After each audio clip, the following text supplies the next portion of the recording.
There you can see the beauty, the aroma, the roasting of the Ugandan coffee. And of course, this is Coffee City. We're coming to you live from Tinda at the Inspire Africa Hub.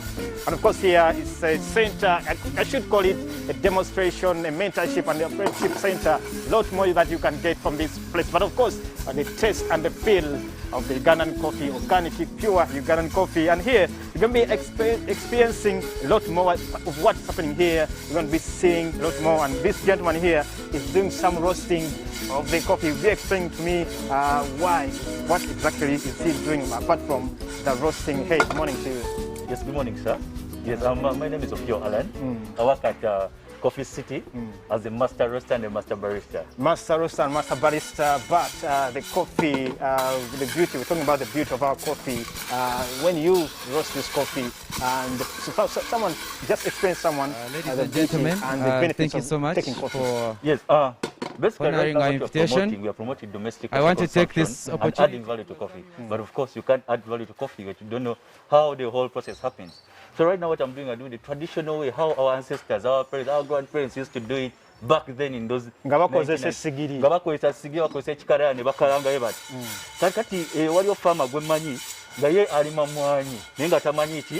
doesn't know how even the real taste of coffee is.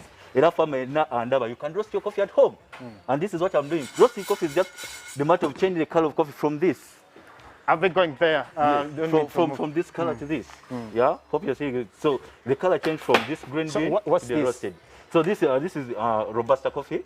So we are roasting this Robusta from green to roasted. Yeah, this coffee is just from here in Masaka. Yes. So that you can enjoy the real taste and the aroma of the coffee. Let me go also here, explain to me what exactly is taking place at this table. Yeah, first of all, welcome to my section. Here we're trying to promote specialty coffee. Specialty is a kind of coffee that is really of high grade compared to the other coffees that we have. So apparently what we are doing is we're trying to do it manually. To extract, to get the taste of the real coffee. When we talk about specialty, we're talking about coffee from a given region. Let's say Capuchora, City Falls, a certain region, and that coffee will take it through different processes until it reaches here. So here, here, what you're looking for, we're having different methods of brewing. So we have, for example, this one is origami. We have a V6 right here, and then we have the AeroPress. Okay. All these ones will give you a different taste and a different cup profile. Okay. Let me just have a taste of the coffee beans here. Yeah. I can see you have some in the cup because we're used to these ones which are tied somewhere. Yeah. Wow. The real taste of the Ugandan. I use this side and maybe the camera person, woman there, will be using that side. As you get down to this other section where you can see the espresso machines, or you can even call them the coffee machines. See someone tying them, trying to do some repairs. These looks to be new. Yes, sir. Basically, right now we are transforming some technology here. This is our innovation. We are trying to change these coffee machines from... Your innovation, you mean the Coffee Inspire Africa Hub? Yes, this innovation is here at the Coffee City. It happened in our innovation hub. We realized that we are planting about 50 mobile coffee booths. And from the 50 mobile coffee booths, they will be moving in different places. So you cannot wire an electric wire from this place up to like YC. So we realized that we need to come up with a simple technology of transforming this machine from electricity to gas. Yeah. So that's why what it's doing right now. Take me so slowly. Yes. Slowly. You mean you're moving away from electricity to gas? Is it happening elsewhere in Uganda? We are not moving away from electricity, but we are trying to make. One, we don't want to limit these my fellow youth from getting job opportunities. Electricity can limit them. Ladies and gentlemen, thank you so much. To wire a coffee machine from Ntinda up to Waise, you need, I don't know even how big and how much electricity you use. So when you transform this coffee machine to gas, you'll be using some very little electricity that you can even use a small generator or solar.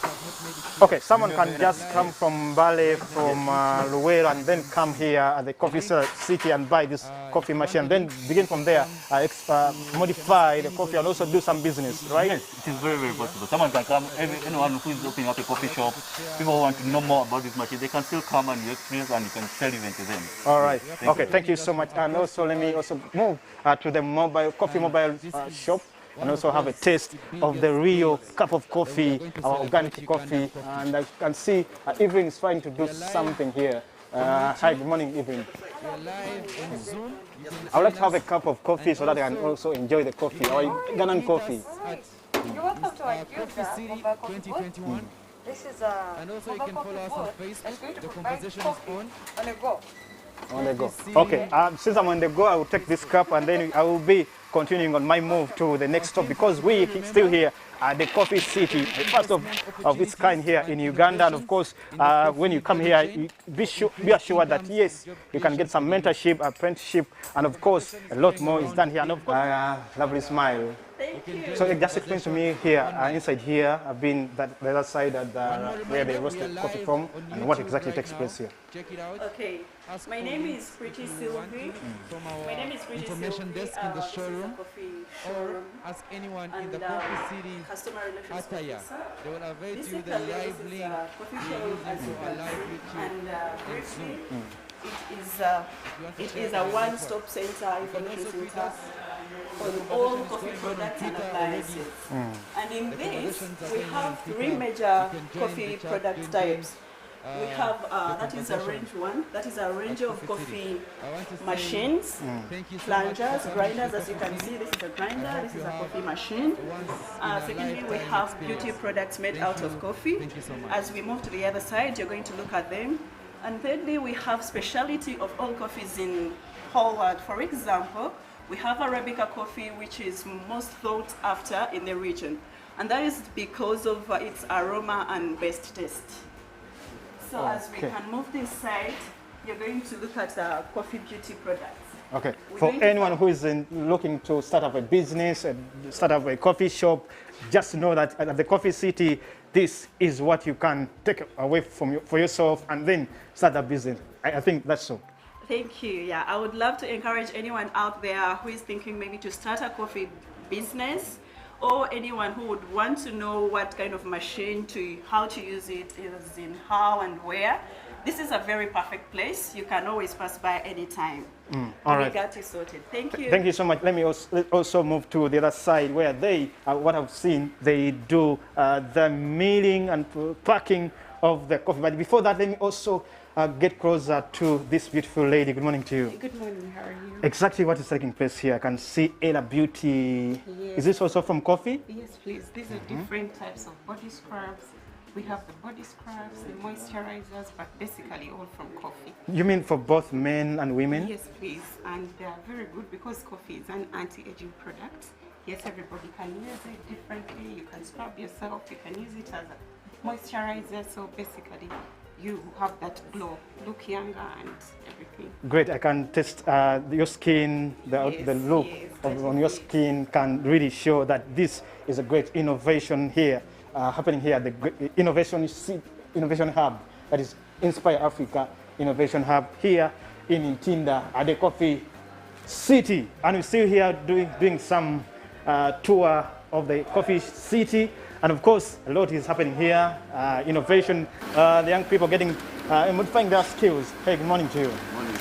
And explain to me what exactly are you doing. I can see you packing, but before this packaging, what is taking place that side? There we do roasting of coffee. We do roasting, then we bring here. Here is where we pack from. And this is selling.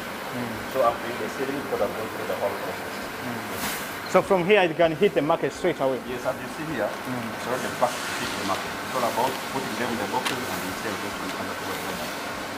Okay, so someone can find this coffee anywhere in the coffee shops around Kampala and around Uganda. You can find anywhere in Uganda. This is even the smallest shop. Okay. Because you press them in different units, 1 kilogram, a half, 1 kilogram, like that. Okay. So you can find it anywhere affordable prices. All right, thank you so much. Great investment here and innovation by the young people happening here at the Coffee City here in Ntinda. Of course, this is the Inspire Innovation Hub. I'm telling you, there is a lot of amazing work here. The coffee plants, of course, they are symbolizing that out of this coffee, this which supported our grandfathers, great-grandfathers and mothers, which educated so many Ugandans, is now helping many get employment, get some jobs. And here at the Coffee Beauty Parlor, I've found some people already doing some massage. Morning to you. Good morning, how No? are you? I'm okay. My name is Steven. And you? I'm Doreen. Okay, this is a Coffee Beauty Parlor. Is everything you're doing here out of coffee? Because is it out of the name? Okay. Now, well, coffee is usually associated with being taken in the morning, but I trust me, it has a pack of very powerful antioxidants that help in so many ways, and so many international companies are using. So far, they've been using to extract and make so many cosmetic products, of which we have also decided to make as many as we can. And to tell you something, I think coffee is one of the most natural plant that contains many powerful, what can I say, many powerful healing ingredients. Just tell me, just confirm to me that what this process that's happening here, the process that's happening here is containing some coffee beans. Definitely, everything that we're using right now, as you can see, this gentleman is being scrubbed using one of our naturally made products. It's called an exfoliating coffee scrub made of coffee beans, shea butter, and some almond oil. Okay, let me get the feel of the client here. I can read on your t-shirt, a gift I suppose. I visited Coffee City. Good morning to you. Morning. How are you feeling? How is the exercise here? It's very interesting and good. I feel a bit relaxed. Yes. All right, thank you so much. Let me also... Because I'm so passionate with coffee, that's why I started coming here to see really the benefit that I'm deriving. So would you come back again here? Definitely. What I'm getting at the moment is really marvelous. I will have to come back. All right, thank you so much. And thank you, Doreen, for the wonderful service that you're giving these clients here and the visitors here at the Coffee City. Doreen, maybe you can come with me. I can see, is this a kind of a swimming pool or something? Because I can see surrounded by coffee. What's happening here? Because can I come here and swim? What's happening here? Well, we've taken our natural coffee and we've turned into something called extragata. So we call this extragata a natural spring. In here we have put coffee, and coffee contains, like I told you earlier, it contains antioxidants, which antioxidants can help you kill fungus if you have like fungal infections, if you have like calluses and bunions, those, what are they called in local language? I think they're called inchacha. You know, those flecks on the skin. Yes. And then your skin can get vibrant and much better. If you're also, when you're using it on your body, those ladies who have cellulite, they have those dimple-like skin structure. This coffee here, once they soak in, the caffeine that contains in this coffee will help them reduce on the appearance of those dimple-like structures called the cellulite. Yes, please. Okay, your skin can tell it all that when you visit the Coffee City here, you'll see a lot more. And of course, finally, let me just speak to one other person here.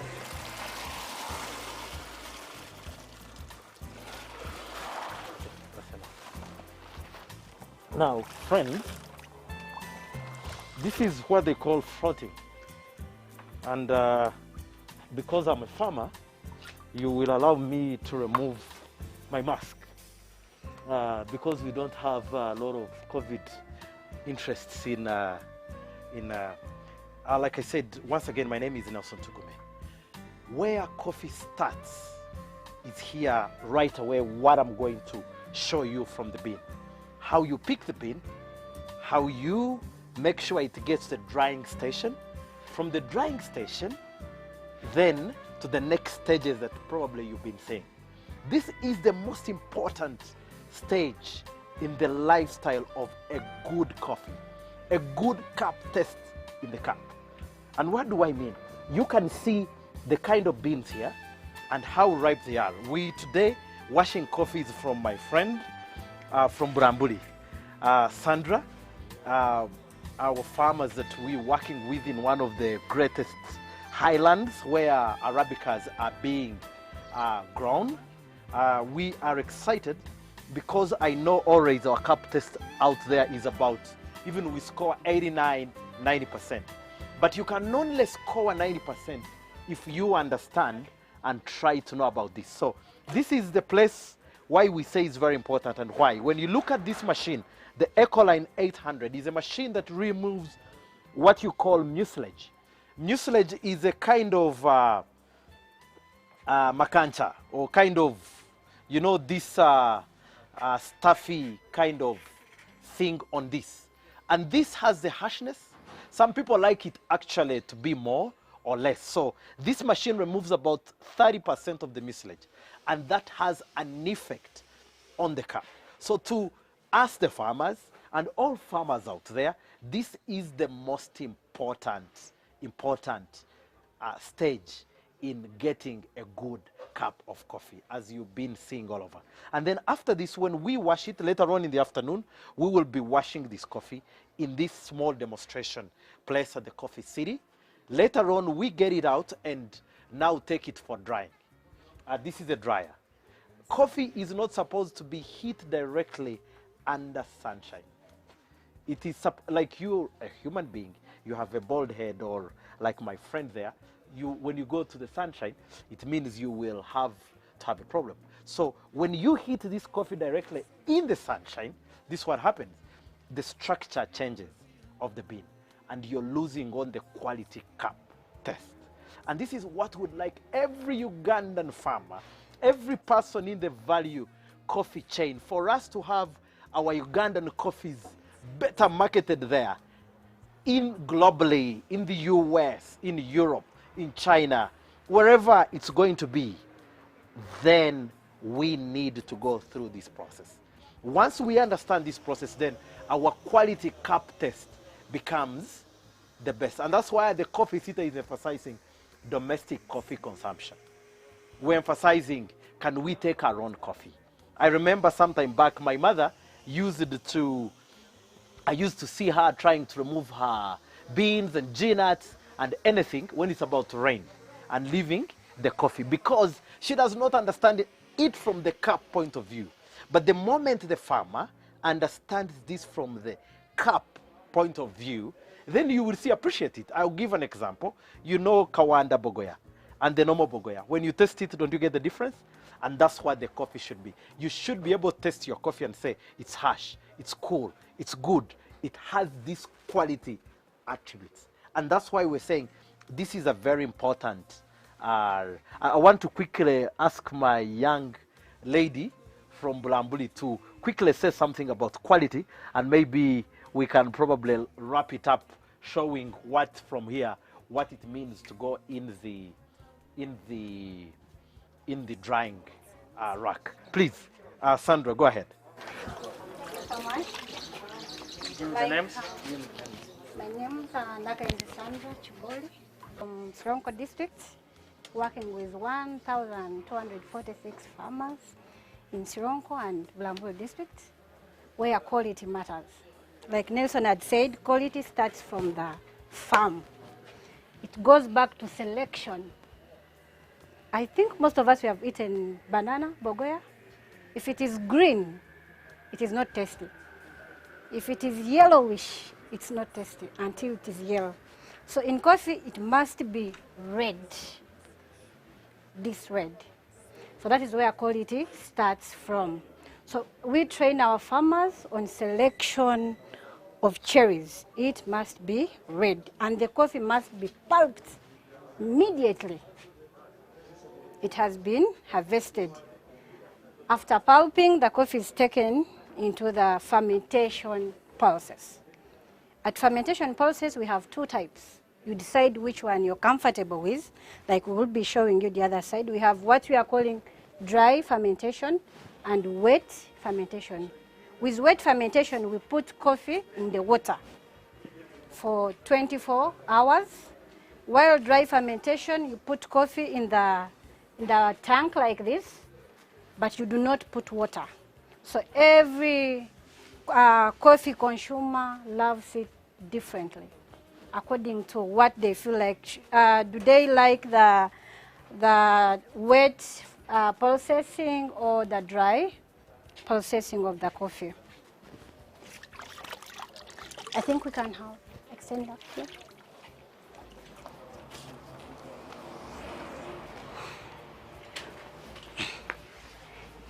So today when we talk about the innovation in coffee, previously our fathers and most of the coffee farmers on Mount Elgon their average age, they're about 50 to 60 years old, meaning they are soon getting out of the coffee.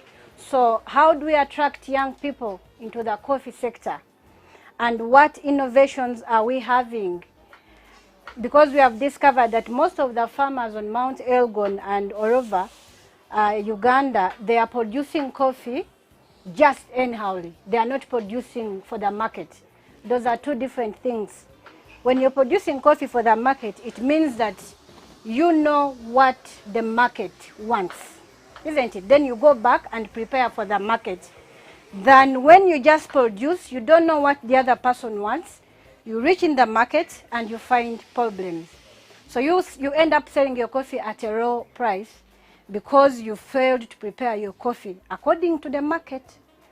So what we do when our coffees come from the garden, we have pulped, the coffee is, after fermentation, the coffee is dried and the coffee is washed and brought in the dripping area. So this is our dripping area. Coffee must not be so direct to the sunshine because it will develop cracks. So at that level, if you are aiming at producing a specialty coffee, when you talk about specialty coffee, we are saying you are controlling quality. You're putting more effort to see how to prepare a good quality coffee. For the buyer, because we are saying you must know the market. What does the market want? So after washing your coffee and you have put it on the dripping bed like this, you will have women. That's when we talk about women contributing about 70% of labor in coffee. So they will come and pick each and every, like maybe machine cut like this. We have to remove them. Then we have a few pulps that could have escaped during the pulping. So you have got to pick all of them slowly. For sometimes it depends on the volume, how much you have. But most women, you'll find they are paid between 6,000 to 10,000 per day. So you find that coffee is contributing when a lot more so when it comes to employment of young people in the villages. Because at least during the coffee season, you will find every home can afford 3 meals compared when we are off season. Because one is assured of 6,000 to 10,000 as a wage for picking the coffee. So this coffee will be dried from here for about 7 days and it will be dry because we are having controlled drying, and this is the way to go. Because today you cannot separate rain from the coffee season because coffee cherries need rain to get ready. As much as we need the sun to dry the coffee, but sometimes it is continuously raining on the mountain. And most farmers have not implemented these kind of drying materials that we have done here. That means that the coffee is going to be kept bulked in the bag in the house. So coffee may end up developing molds. So we want to encourage farmers, like we have always been doing, that coffee must be dried on a raised surface if you want to get a high price for your coffee. Thank you very much. Honoring our invitation.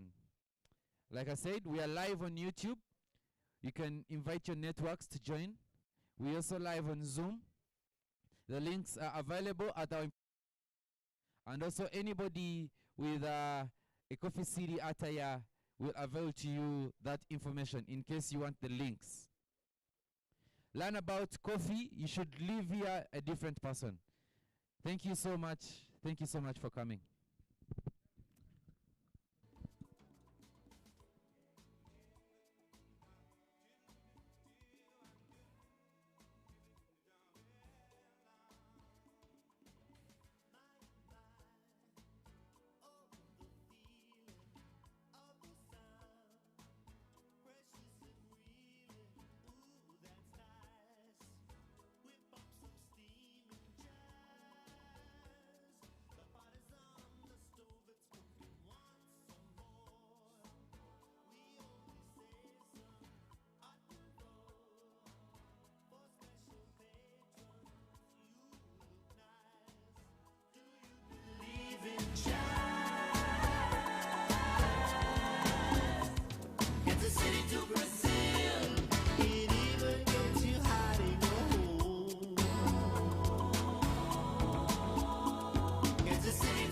when they're ready.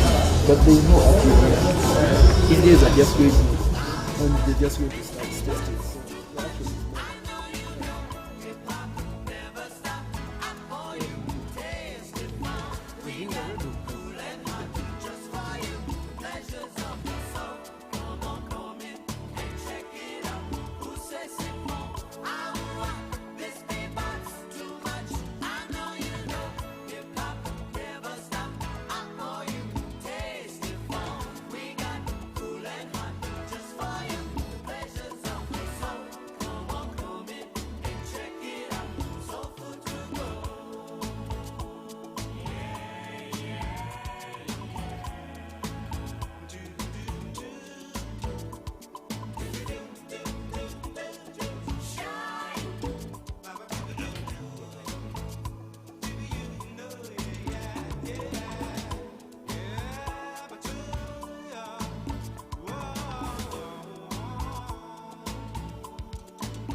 Ladies and gentlemen, thank you so much for coming to the Coffee City.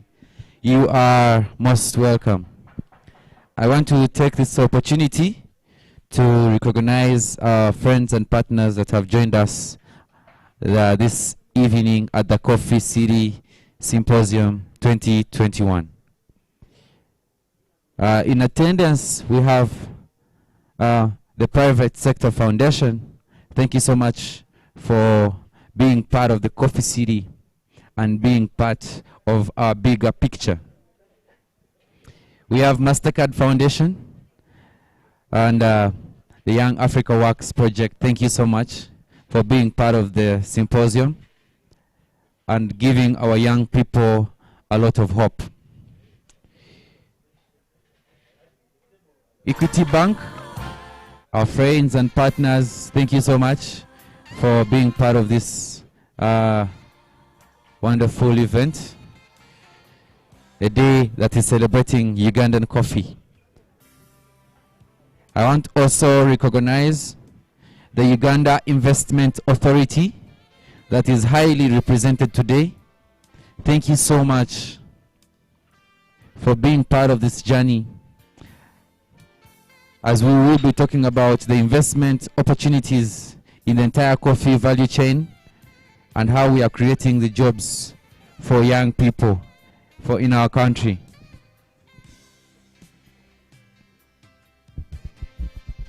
And also in a special way, I recognize the entire Coffee City team.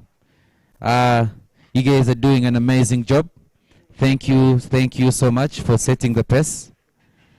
We are at the Coffee City today, the 11th of August, for the first Coffee City Symposium under the theme Strategic Investment Opportunities and Innovations in the Coffee Value Chain for Increased Income and Job Creation for Youth. As we hear, you realize the team, the Coffee City team, you realize the Coffee City team is made up of 90% young, energetic people. These are championing the day and the activities within the Coffee City. Because as we talk about youth, we know these ideas are coming from these young people in the Coffee City team. So the Coffee City team, thank you so much for being there. We have different stations that you can visit today. We have the coffee brewing station, where you're going to get to learn more about how you can brew your own coffee from the comfort of your office or your home or your living room or your kitchen at home. We have the machine repair station. We know we've been having challenges with where and who to go in case our machine breaks down. So Coffee City is giving you an opportunity to train these guys to be able to repair your machines, so you can walk to that station or look for it and find out more information from the experts that are there. We have the juicer, which is the mobile coffee shop model that will employ more than 1,000 young people in the mobile coffee tuk-tuks. So you can move there and ask for more information on what is happening there, because we are going to make coffee very affordable and available. We have a station for the e-Kawa platform that is linking the coffee farmers to the coffee buyers. It is a very interesting platform. You could check it out. It is in the showroom. We also have the bigger picture of the showroom. The showroom has each and every coffee related merchandise. You can there's a team there that will give you all that information and the prices of the different products. Inside the showroom also, you will find the information center, where you will ask all the questions about Ugandan coffee and you will be answered. Don't go back home without experiencing our first of its kind coffee beauty parlor, made up of 80 to 90% coffee beauty products. Coffee has 98% health components, and you should try this out before you leave the Coffee City. And also, don't miss an opportunity to taste our very delicious organic coffee from our own farmers in Uganda. Thank you so much. So before you leave the exhibition area, ladies and gentlemen, this is the experience we are going to give each and every person that will be visiting the Coffee City. Let the conversation go on social media, and any time from now, on the arrival of our chief guest, we will open the discussion in the Innovation Hub. We also have the Innovation Hub. The Innovation Hub is a unique learning environment which is empowering our young people to become self-employed by creating jobs for themselves and also for other young people. Ladies and gentlemen, this is the Coffee City, and you are welcome to the first Coffee City Symposium 2021. This is going to be an annual event. Ladies and gentlemen, thank you so much and enjoy your stay here. Thank you.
Inspire, Coffee City team, man your stations very well. We are starting in a few minutes from now. Ladies and gentlemen, we may take our positions from now, and our chief guest has just arrived. Thank you so much. The Coffee City team, man your stations immediately.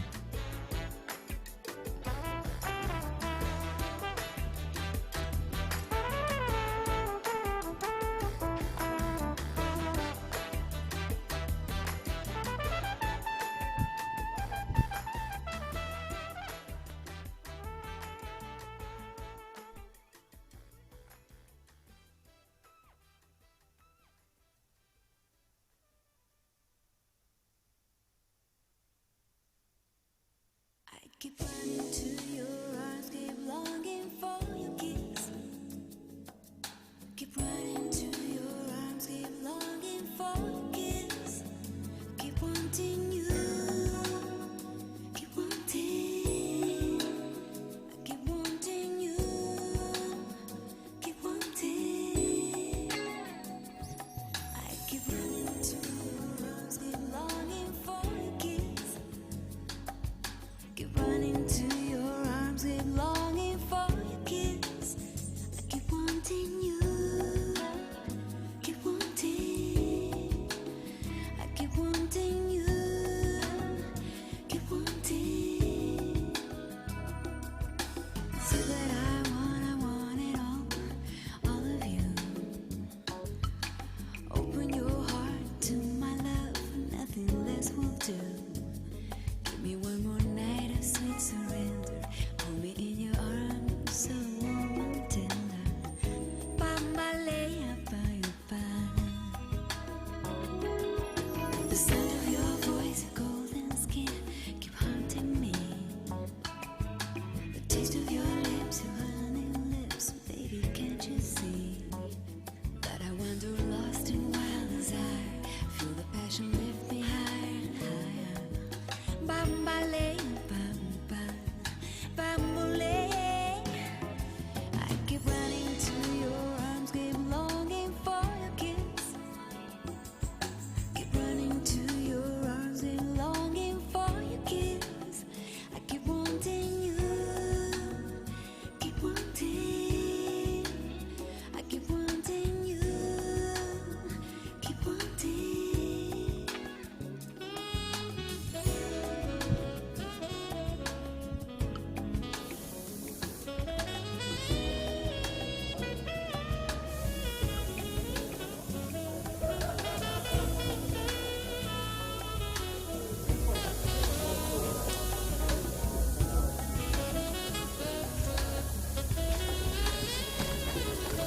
You say that I want it all of you. And the fire in your eyes burning me says you want it to. Take me to the place I've only dreamed of. Fill me with the power of your sweet love. Bambalea, bambalea. I keep running to your arms, keep longing for your kiss. Keep running to your arms, keep longing for your kiss.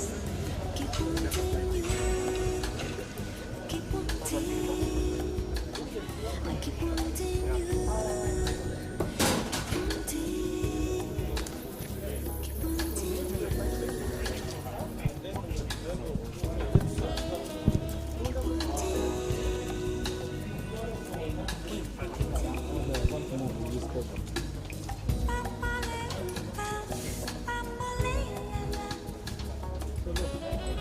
to your arms, keep longing for your kiss.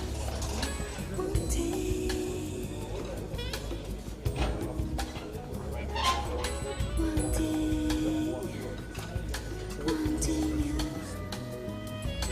Fire of your eyes, your golden skin. Wanting. Your golden skin, your honey lips, keep wanting. Even up to 90, depending on the protocol. Basically, what we're trying to do is we're trying to promote specialty. Not been promoting it, but recently due to the development of technology and all that stuff. So we have different brewing equipment which help us to test, like you test the cup of the coffee, you're able to tell the cup profile, the sweetness, all these things. We're trying to, emphasize this.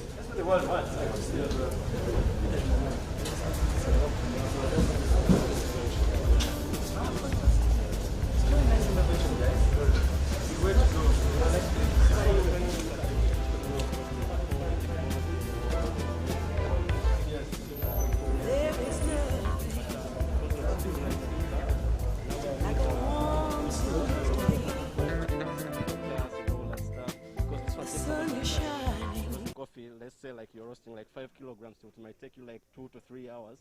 But because of the machine, maybe in 30 minutes or an hour, you're done with the roasting of the coffee. Yes.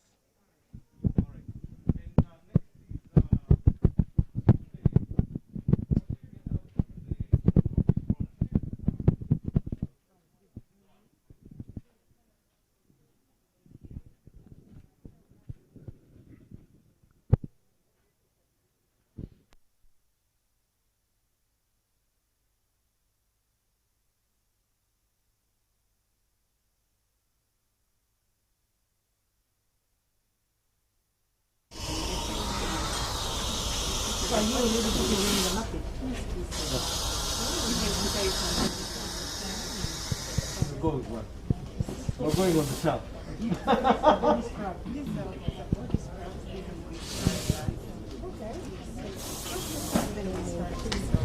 So what are the other ingredients that you use for this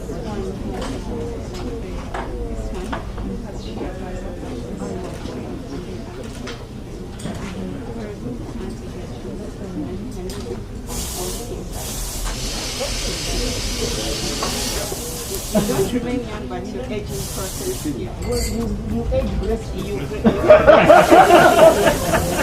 So quickly, I would like us to come to this table as the last one, because we have performance and we're going to come back to you with the testing. But I wanted to know what our benefits are. Partly that is our innovation legal talent. Yes, correct. What has been happening is that most of these coffee machines use about 300 and 500 watts. So what we needed to do was to make sure how to do it.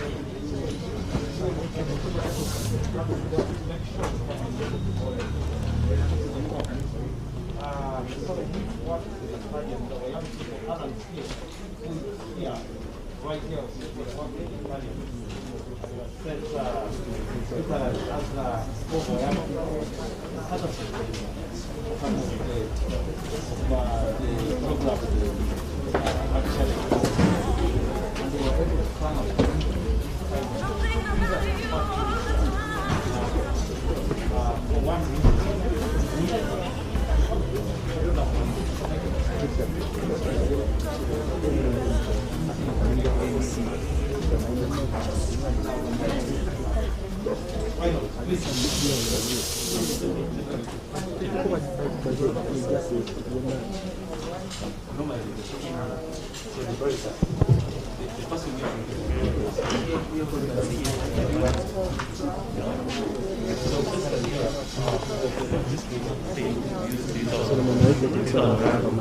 Watts.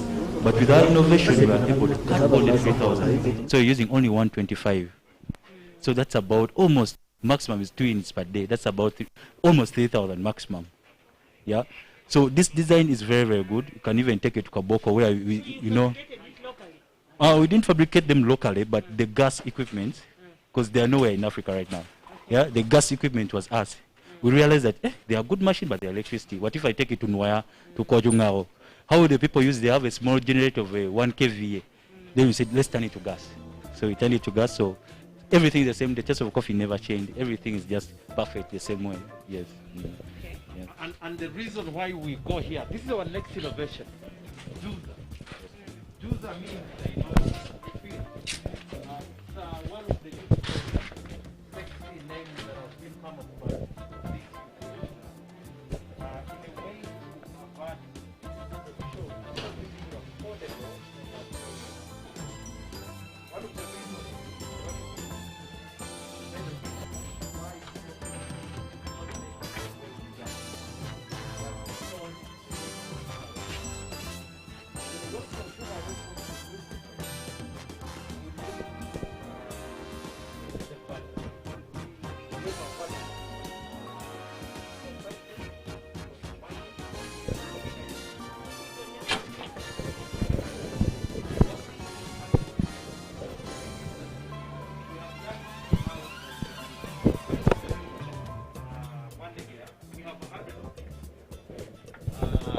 that later on will tell you that we would like to put them on the streets.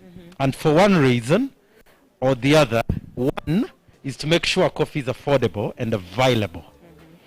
That is the main key one for increasing domestic coffee consumption.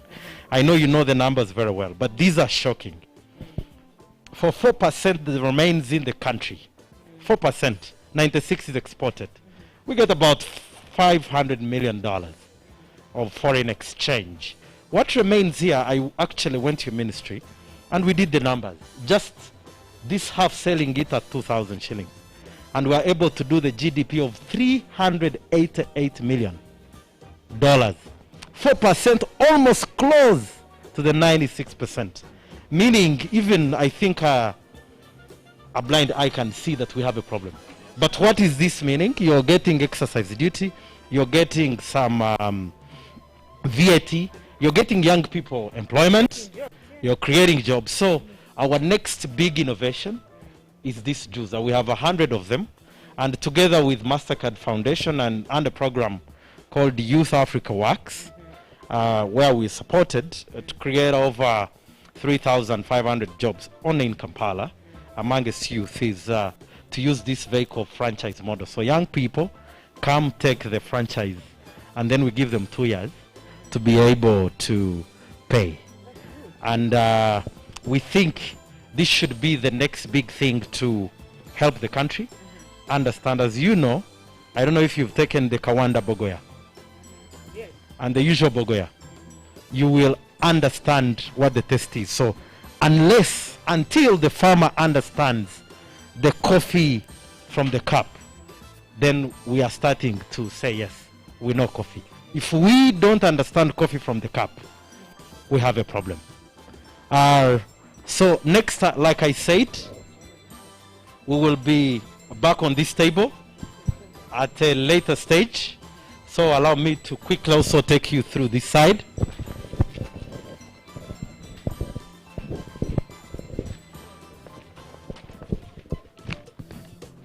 We're going here. We're going here.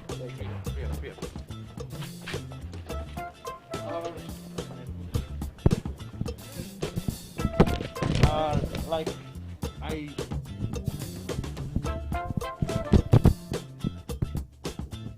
I said yesterday and today, this is where we must start from.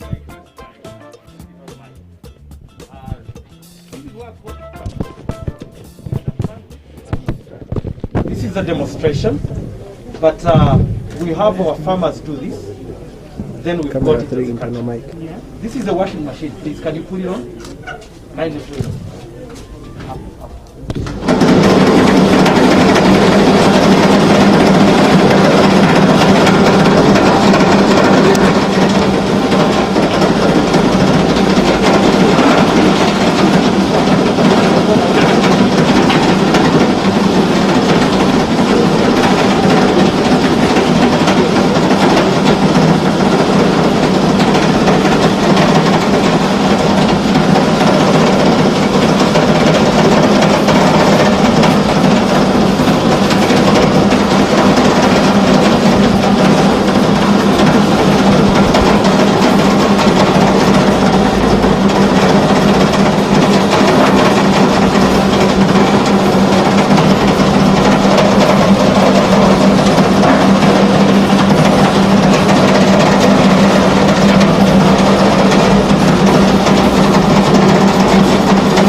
as a country for a long time. Yeah. What we've been doing, we've been removing the mucilage and doing what you call wet pulping. Where I come from, and probably where Morrison comes from, has never even seen coffee being washed. And what that means then, we are losing the quality in the cup. Yeah, and that's where then we start losing money. That's where we're not even going to cup testing to make sure we score about maybe 85%. Even when Uganda is so blessed that we have the best Robustas in the world. As you know that our Robustas are the benchmark of all the Robustas in the world. When you go and take cheap coffees in Colombia, in Mexico, all these cheap coffees in Vietnam, there is a Ugandan bean. Because it's cappuccino cup taste is different. And therefore, we are saying as a country and as farmers that for us to be able to understand and start demanding certain pricing on the global market, this must be understood and promoted. Some people have already started it. We have a big washing station machine in Tongamo. We've invested over 2 billion just in washing station machine. So we'll be capturing that whole Western Uganda, Rukunjili, to make sure we're washing it from there. But most importantly, that mucilage the mucilage went there, as you can see. This mucilage that you get out is what will determine the quality cup taste in the cup. And that's where the start is from. That is not taken away. When you probably visit us in Tungamo, you see we're doing briquettes out of that. This water, when it's flowing, we're doing manure out of this. This mucilage has the best fertilizer that you can never feel. So there is nothing that you will be able to lose. And what we are saying, why should we bring this in South? We should be able to leave the farmers benefit from what they are saying. So what happens is, then you go to the dry wrap. One, there is like a lot in Eastern Uganda. They have been using the money of hand. Maybe in they've been using that hand kind of hand. And to me, that's okay. But somehow it's not evenly done. Or the kind of mucilage that you're trying to remove may not exactly reach to that magnitude. And that's why when you get this, you don't just put it anywhere. You must put it under a regulated shape. So like you, a human being, if you put under direct sanction, what will happen? You must have some people. And that's what happens that these beans, once they get here, before they get here, they go through a fermentation process. So either 24 hours or 36 hours. You're now trying to improve your quality of the cup. That's what you're trying to do. So we're supposed to be, this is a demonstration. And being a coffee city, we're saying there are people who have never seen this. And they are in your big offices. And I think once they come and be demonstrated on, then decisions will be made. So from the fermentation tank it comes here, where it dries for about 7 to 8 days. You can do both either wet or dry. There is what you call natural. And there is a lot, but because of time I won't be able to say. But the most important thing which I was trying to explain, make sure at the picking is important. As you can see, all these are red cherry here. From there you pulp, and after pulping, you sun drying. After sun drying, you make sure that you don't get it directly under the sun. And these are, if we want to really get better dollars, because if this can be able to score maybe 83% and above, the usual price is 4,200. I'll be able to get about 12,000, 3 times, even when it's in a green bean. So if a farmer... I told that they have to pass through the scripts. Yes. Different scripts. So what is this script size? This Well, will pass through what? Now we are not yet. The script is very far now. From this drying, now you go into what you call hardening and polishing, which should be demonstrated on one of those machines that you see. So from the hardening, and the grading. Then when you go to screen, that's when you go to grading. So those are the big machines that now we have in Tunga. It's a whole complete big value chain and function. So from here, for the washing, you go into grading, you do hurry, into the gravity table. Then from the gravity table, you go into a combined hurler. Let me show. Okay. Yes. So from there, that's when you're trying to look for the screens. And the screens are here at this stage. The gravity separator. So you first give them here to give it a combined hurling. Where is the color sorter is here. This is the last part when it is going to go into what we call roasting. Okay. And this is the process that you must go through for you to be able to get a good quality cup. There is no shortcut around. If you do that, you will remain under cheap grades and you will not get the kind of pricing that you're looking at. Yeah. But the way you plant, does it contribute to the quality?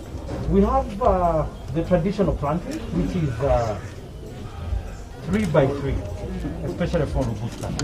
For Arabica, you can even do 3 by 1. Though personally, at the farm, I'm doing 1 by 1. It's a Brazilian style. Yeah. Instead of putting 500 plants, I'm doing 1,338. So in 1 acre, it's like I have 3 acres. That's true. So now the technology that we're investing in is now on the pruning side. Because also, how do you make sure it doesn't become a bush?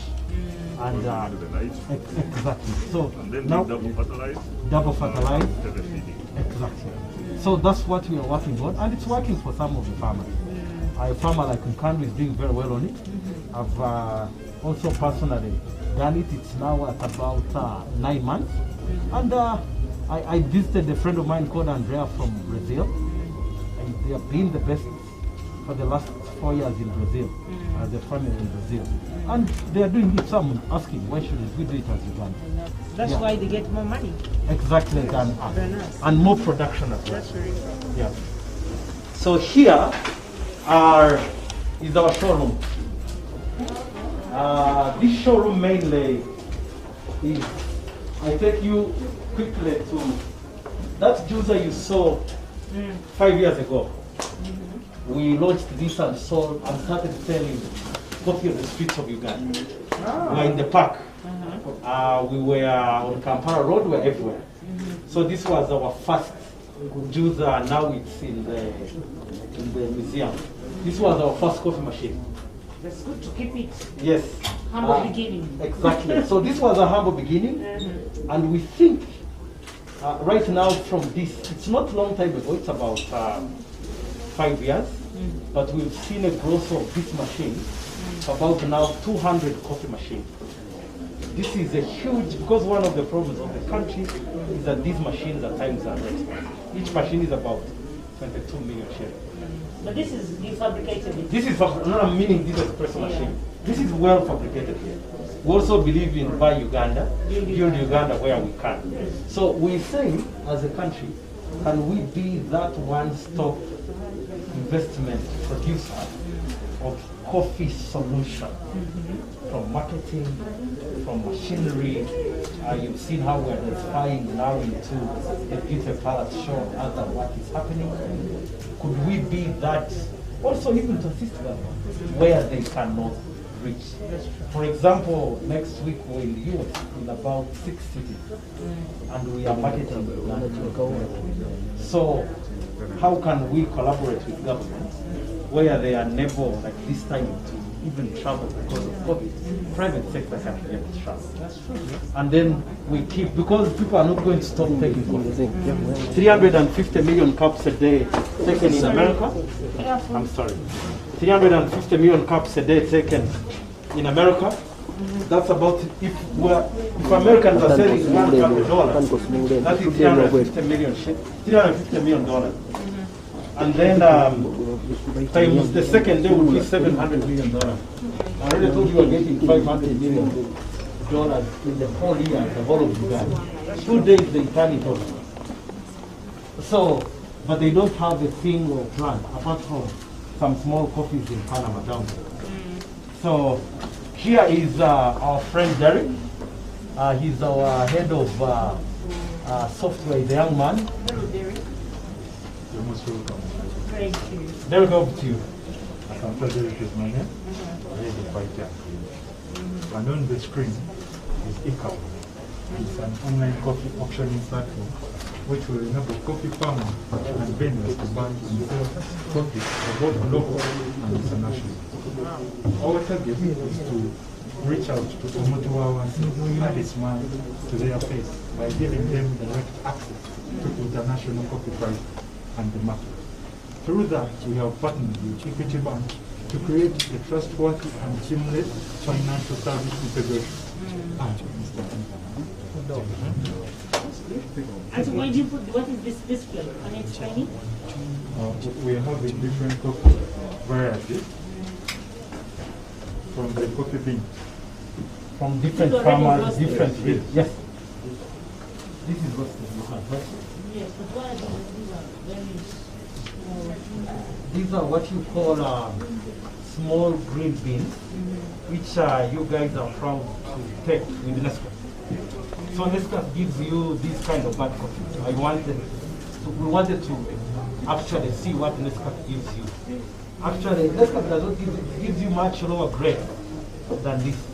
And we Ugandans are happy to take rather than be able to take this. So why don't you start our youth coffee? That's what I think the conversation needs to start. And I can give you numbers by URA. Nescafe or instant coffee has grown by 712% for the last year. Those are imports. Because So the government were looking for the vertical integration and the person who will do for us final value. That standard of Nescafe. I And you think- do that, we can give you the support. I think that's a discussion that we need now to go into. Where we are right now, Have you studied and understood what it takes to reach the absolutely. next person? Absolutely. It's in one of our proposals, though it's the last one, it needs a bit of the investment. That's why we invested in up to what you're going to see. But if we are putting some chikonde, why not?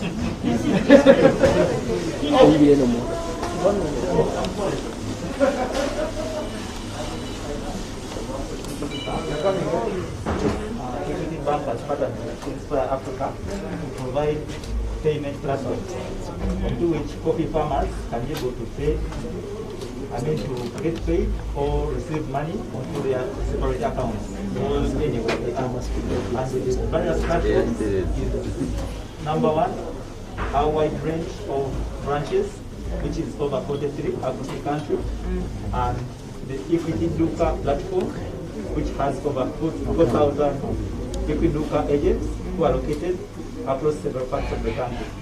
So with those various agents, they are able to, farmers are able to reach out and then get their money paid to, be able to pay or receive and then have business made.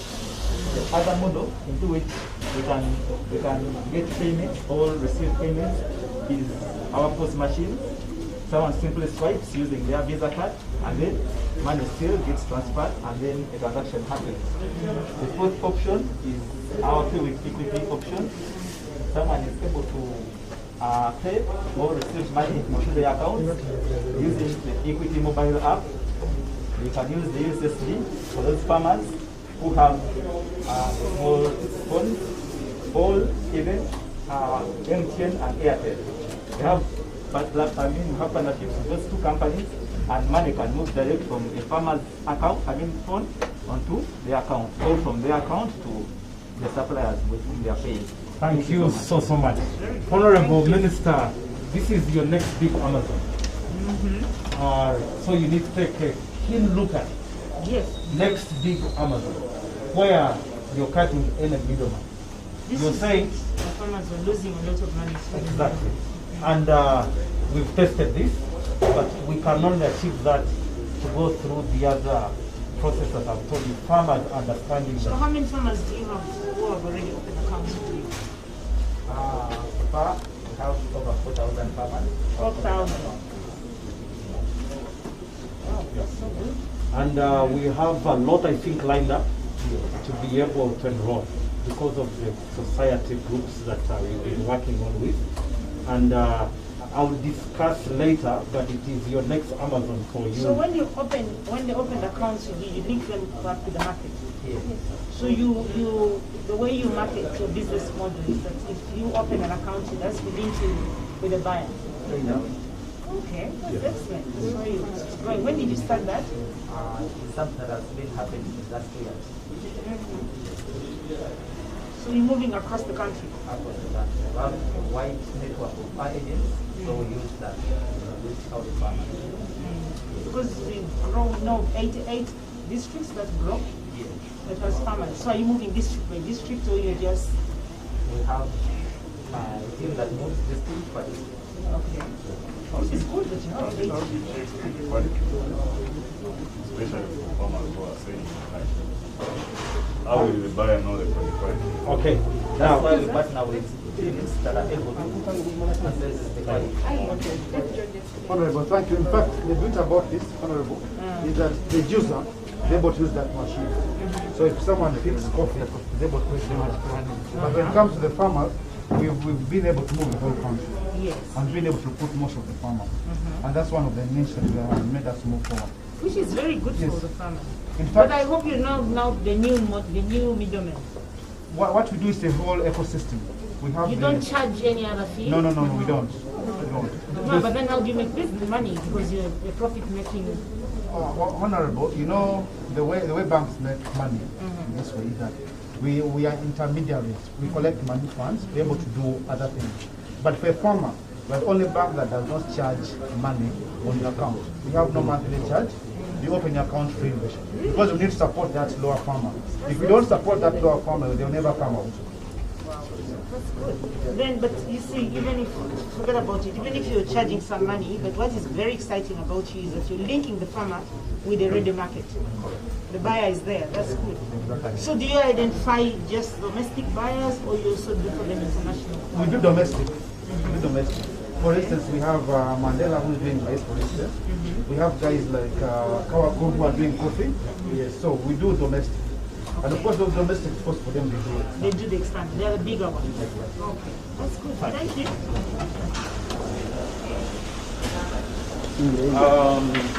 This is the next big thing really important. The road through. So you pick from here. What is the thing of and that's how the drug concentration from here until when the coffee is faster. So the big thing you saw there on the back comes here. After the other processes that are stored on the paperwork, right from here, then you now from roasting up to the packaging. You do the packaging, and then yes, yes. Thank you, thank you. But though our current market right now, the big one is in the country. Yes. So can you guys handle the bundle of because of size? Okay, can you? The fresh coffee from Inspire Africa. So Minister, they are handing over a bag of coffee to you. I receive it. You're welcome. So please let's keep the TV as well. I'm trying to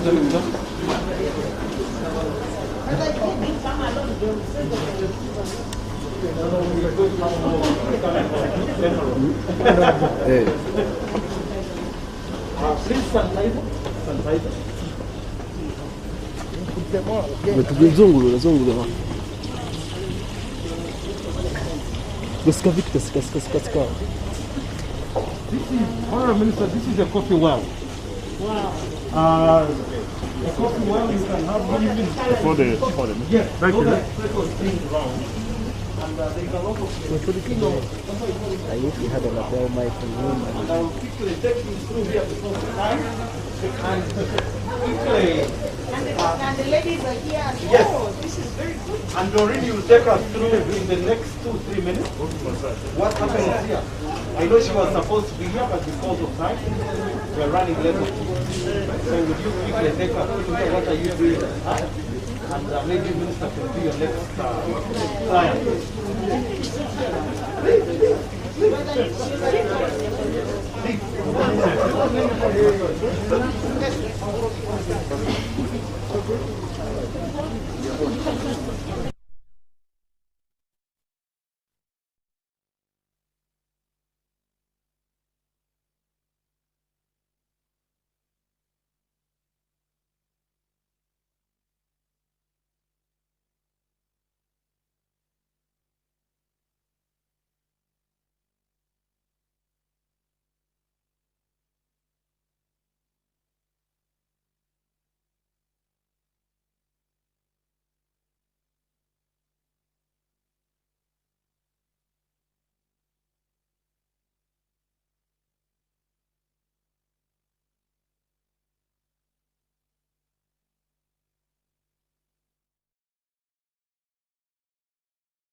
fly me to the moon. Let me play among the stars. Let me see what spring is like on Jupiter and Mars.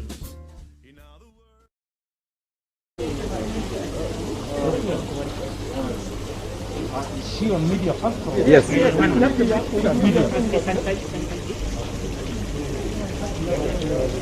You want this media interviews, you can come out. I want to find out what government intervention to start local investors like this one in this COVID-19 pandemic. So we are just following, because this, in my view, is a medium enterprise, a small enterprise.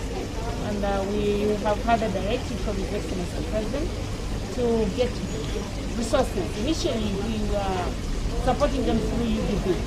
But UDB, over time, we are seeing majority of our clients and the Uganda Development Bank and those who are really large-scale and large-scale enterprises. So the small enterprises as such, following the directive from His Excellency the President of allocating 100 billion to support them, just like we did with our agriculture credit facility. So we've gotten this 100 billion, which we will give through the central bank, and central bank will identify counterparts like the other commercial banks, government-like banks like Post Bank and Housing Finance to come and borrow this money, and then they make their contribution, which is also going to match up. For every money that you get, then you have a match up. So we'll have a match up of again another 100 billion, making a total of 200 billion that we will then lend out at a very low interest rates and very long tenure to support small enterprises as such. And apart from that, through private sector foundation, government has given money, and I understand that the ED of the private sector foundation is here. He will tell you the exact figures that we have invested, but it's over 80 billion that we have invested through private sector foundation to support small and medium enterprises as such. And I'm very, very happy and proud of Private Sector Foundation that they are here, and they've already partnered with this. So my brother Nelson here will attest to the country that he has already benefited from government through Private Sector Foundation, because as government is giving our support there. And many more other initiatives, and also through Uganda Investment Authority. Let's say if Nelson wants to expand, and which is his plan. He now wants to go to the other stage, the last stage, which is now large-scale production and value addition to the standard of Nescafe, and which is the target. We don't want to export our beans raw or green or even roasted. No, we want to add value here in the country and then we sell. I am very proud of you, by the way, Nelson, that you're already selling it to the country, and we shall fetch more money to the country through that. So what shall we do as government? And through Uganda Investment Authority, we will avail land for such investors, and then we give them tax incentives to support them. We exempt them to get plant and machinery, and which will then make them to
So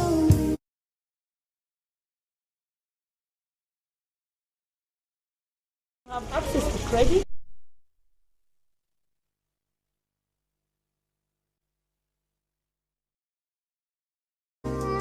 shying away, I'll become with all your love anyway. Take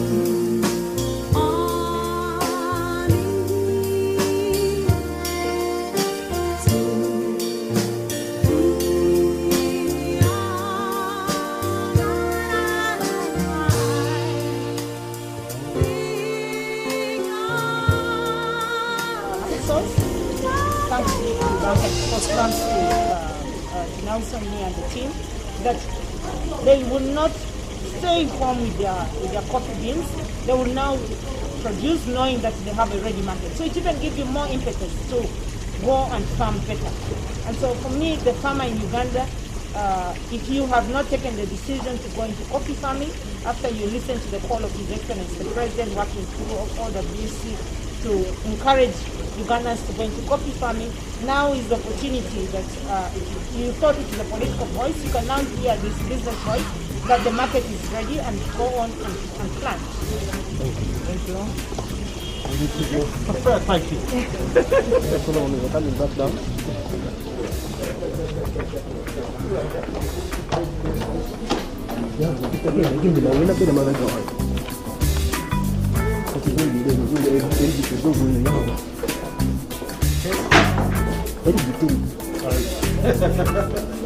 Zite.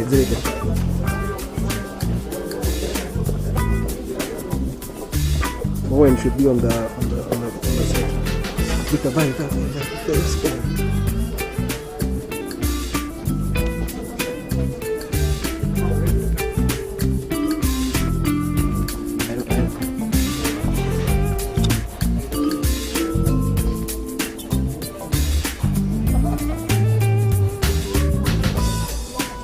So can I come in now?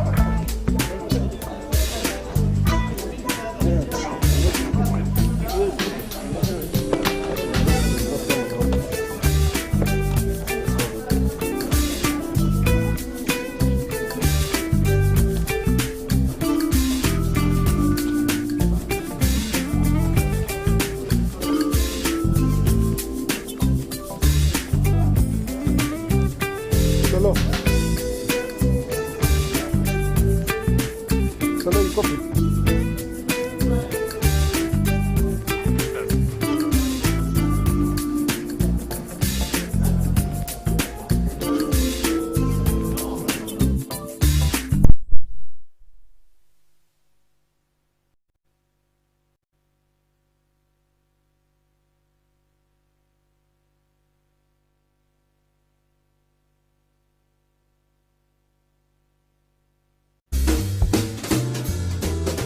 Fly me to the moon, let me play among the stars. Let me see what spring is like on Jupiter and Mars. In other words, hold my hand. In other words, baby, kiss me. Fill my heart with song and let me sing forevermore. You are all I long for, all I worship and adore. In other words, please be true. In other words, I love you.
Mic check 1 2. Mic check 1 2.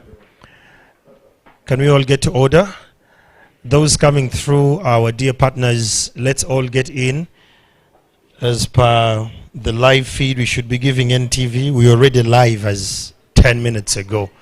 So the earlier we get in, the better. I request that all journalists who are out kindly come through and we start this conversation.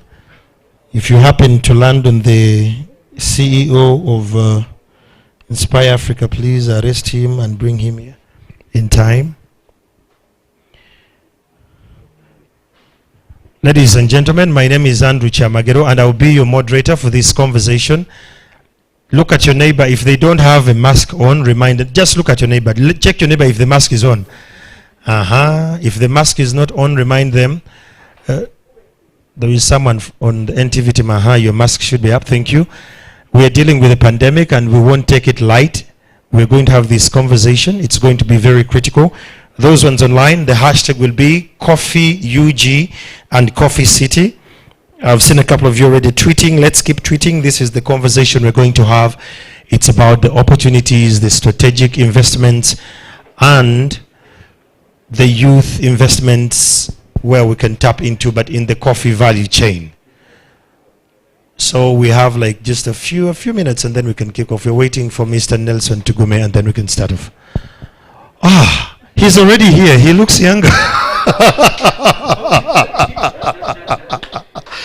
Okay, for purposes of clarity, I would request my panelists to take off their masks because we're well distanced. I would request Mr. Nelson Tugume to extend his seat as well on the other side, that the lead agricultural senior from MasterCard is not affected. Perfect. We'll use these ones.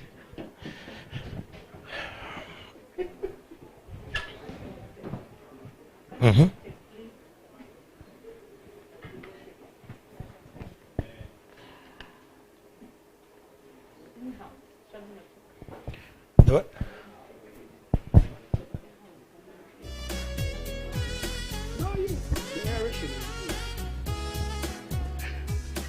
The minister is a little bit worried, so you can maintain yours, but for purposes of clarity, maybe when you're talking, yes. So the conversation we're having is about the coffee value chain. We have farmers in here. To start with, I see a couple of people here from the tourism sector. I see some of our key partners here. A couple of you from PSFU. We have MasterCard. We have Nation Media. I've seen our chairman here, Mr. Maurice Rakakamba from the Coffee Board. I've seen Mr. Amos Wekesa. I'm sure he's running out, but he's not following a baboon or a gorilla. He's here. He's finally back. And all those who are actually with us, just a few minutes, we are going to be starting on air. Morrison Rakakamba from UIA, not the Coffee Board. UIA, yes, Uganda Investment Authority. And we have a minister who is youthful. We have Mr. Zaga Ziwa. Ziwa, you can stand up for recognition. Ziwa leads all the ghetto youths in what they call the K zones. Katwe, Chibuye. If they steal my phone in Kampala, I call Ziwa. I tell him, Ziwa, someone has taken my phone. And he will ask you, iPhone, Samsung, and you know what they were. But he leads, and he has over 20,000 youths. He leads, and he has invested heavily, especially in the women. They do crafts, they do some little bit of agriculture, and he's pursuing his degree in conflict resolution in the ghetto. So we'll be talking to Zwo as well. Okay, for purposes of this conversation to go, allow me to introduce my panel as we're waiting for the live feed on NTV. With me here, I have Miss Sandra Nakayinze Chiwoli. She's the CEO of Kalamugosi Women Empowerment. Kalamugosi, those from the East, it means cutting the ropes. She is a former teacher who turned into coffee because she believed her community could best fight poverty using coffee. She's here with us. Round of applause for her. Ladies and gentlemen, a round of applause for her. She came from Bali for this conversation. We have the State Minister for Privatization and Investment, a youthful, honorable Evelyn Anite. A round of applause for her.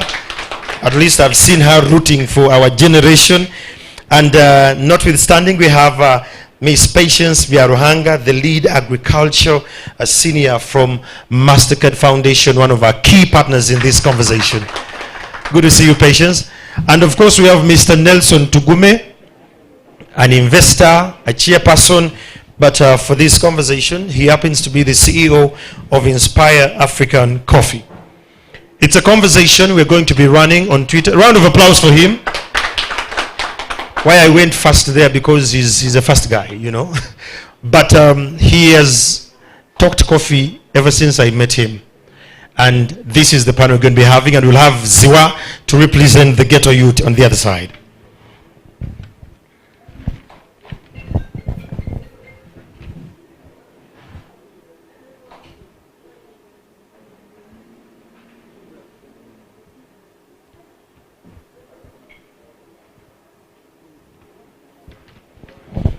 Yeah, that's how we be in the studios. They tell you stand by, you keep quiet. Yeah, we are connecting with the outsider team that are following, and those on Zoom. You could drop your questions in the chat room. My team will be reading them for me through my ear, and I'll be in position to pick them up.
Let's avoid the music for purposes of streaming. We have no rights on the other side.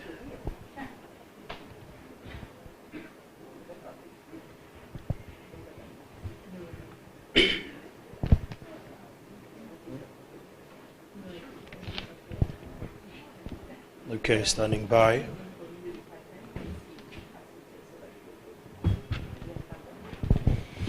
Welcome to this great conversation. We are live from the Coffee City here in Ntinda. It's a conversation today we're talking, it's about the coffee value chain.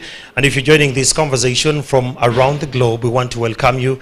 Today we'll be discussing the strategic investment, opportunities and innovation in the value chain for increased incomes and job creation in Uganda. It's a conversation you and I are going to be a part of. My name is Andrew Chamagero, and I welcome you. Please, the hashtag is Coffee City UG or Coffee UG, and we'll be in position to pick your tweets. But I kindly request, may your tweets be very calm and polite as we're discussing on how best we can tap into the possibilities that happen. Today, having this conversation, I allow me to welcome you all that are on board.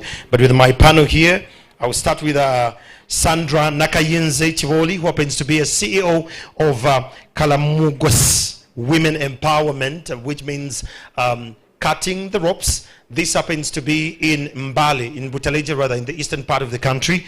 And then we have the team leader, the head of agriculture department, senior, that is from the Mastercard Foundation, which is a key partner in this entire conversation, Patience Biaruhanga.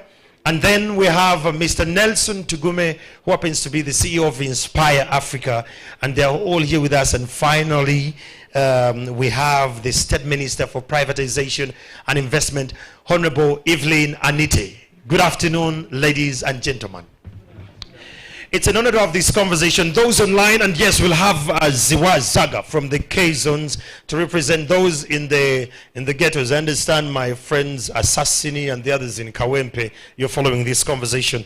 By the way, follow this conversation on YouTube of NTV, but not only that, search for Coffee City. We're equally streaming live on all those different platforms. Those in the Zoom, in the chat room, be very flexible. Drop your comments and your questions, and I'll tap them a little later. Starting off this conversation, I would love to start with Sandra here.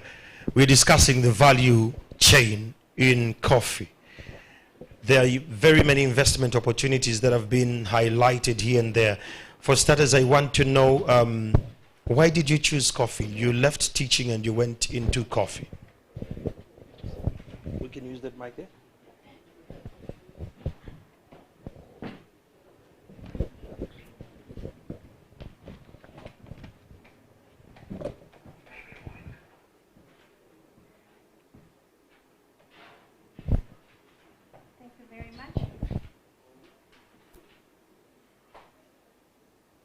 We are farmers, so will you bear with us? Carry on, Sandra. Thank you very much. Like I had previously introduced, I'm Naka and Sandra Chiboli from Sironko District. I'm the CEO of Kalamugos Women Empowerment. Kalamugos means cutting ropes. And these are not just ordinary ropes, but problems or challenges that were affecting women farmers and a girl child in the areas surrounding Mount Elgon. Like previously asked, why did I choose coffee over teaching? One, there are so many teachers. I discovered that in my second year at university, that the course I had chosen at that time, there are so many people. Already, you find somebody at 40 years but has not joined the government payroll. And those that were teaching on the PTA payroll are sometimes paid 100,000 or 50,000. By then? By then, I think even up to now, when we look at those village schools. Yeah, so it was a very, very, very big obstacle in my career. And having grown up from a coffee farm where I saw most of the women are doing all the labor work, which they were never paid. It is basically free labor. And I had also seen so many challenges that were affecting women, like domestic violence. At that time, I would say early, mid-90s, because I'm born of 91. So 10 years there, I would see a number of women being carried on trays, coffee trays. By then there were no border bicycles like today. So they would be lifted on the coffee tray to the nearest hospital. So our home was on a roadside. So sometimes people came for drinking water. At least I got to hear some of the conversation. They would ask, will she make it? Some women were biting the tongue, like she's unconscious. So I think when I reached senior two, I asked my mother, what was happening at that time? Why were those women biting their tongue unconscious? So she told me it was domestic violence. So being a girl, I grew up fearing that, because tomorrow I'm going to be a woman, I may end up going through, in the same situation. Why did you get married in the same region? So I had all that fear, but it helped me to grow the hard me. How can I be better? How do I represent women? What was the problem? It was basically the economic challenges, poverty. The man becomes bitter because he does not have the money you're asking for. So I said, no, I think if I have my own money and I can sustain my own life, no man is going to beat you. I think no man will beat me. Come on, guys, round of applause for that. That is very interesting. So today, Sandra, when you look at the dynamics with the changing environment where we are, would you advise a youthful person like me or someone out there watching this today to join the coffee value chain? Yes, I strongly advise. Why? because coffee is a growing sector in Uganda. Looking at the national coffee roadmap that we have with UCDA as a country, the vision we have is to supply, to export 20 million bags. As a country. As a country. Unfortunately, we are at about 7%, 7 million bags that we are exporting. So meaning there is still high demand for coffee that we as a country, we have not tapped into in. So if we have more youth coming to grow coffee, and also looking back at home, most of these farmers I'm working with in Blamburi, Sironko, and Kapchora, most of these farmers are aging 50 to 60 years. And these coffee trees have also grown old. So we as youths today in Uganda, we need to go back to our villages and rehabilitate the coffee plantations. Thank you so much, Sandra. This is a very interesting conversation. I would then want to come to Nelson Tugume on that side. When you hear the zeal Sandra speaks with you, I would like to start my farming tomorrow, because hers is to find a solution against social upheavals, domestic violence and poverty. Nelson, you as someone who is finding a solution, who has created this coffee city, what are the risks involved with sourcing the coffee we actually look at and holding the line at the cost of the service? We need to know those challenges, because now she's telling us to come in. Yes, we'd like to come in, but what are the challenges on that side? Thank you so much, Andrew, and to all of us out there listening to us. Good afternoon. The risk involved there is that as a country, we can't only keep at thinking about production, keep only at farming. You got to have your guys who are Wall Street, who are pushers, who are business oriented, and then they just get to dissect this from the market angle. They just get this out of the market side and then start moving to the farming side. What do I mean? Today, for some numbers for you, only America or United States of America has taken 350 million cups of coffee. Per annum?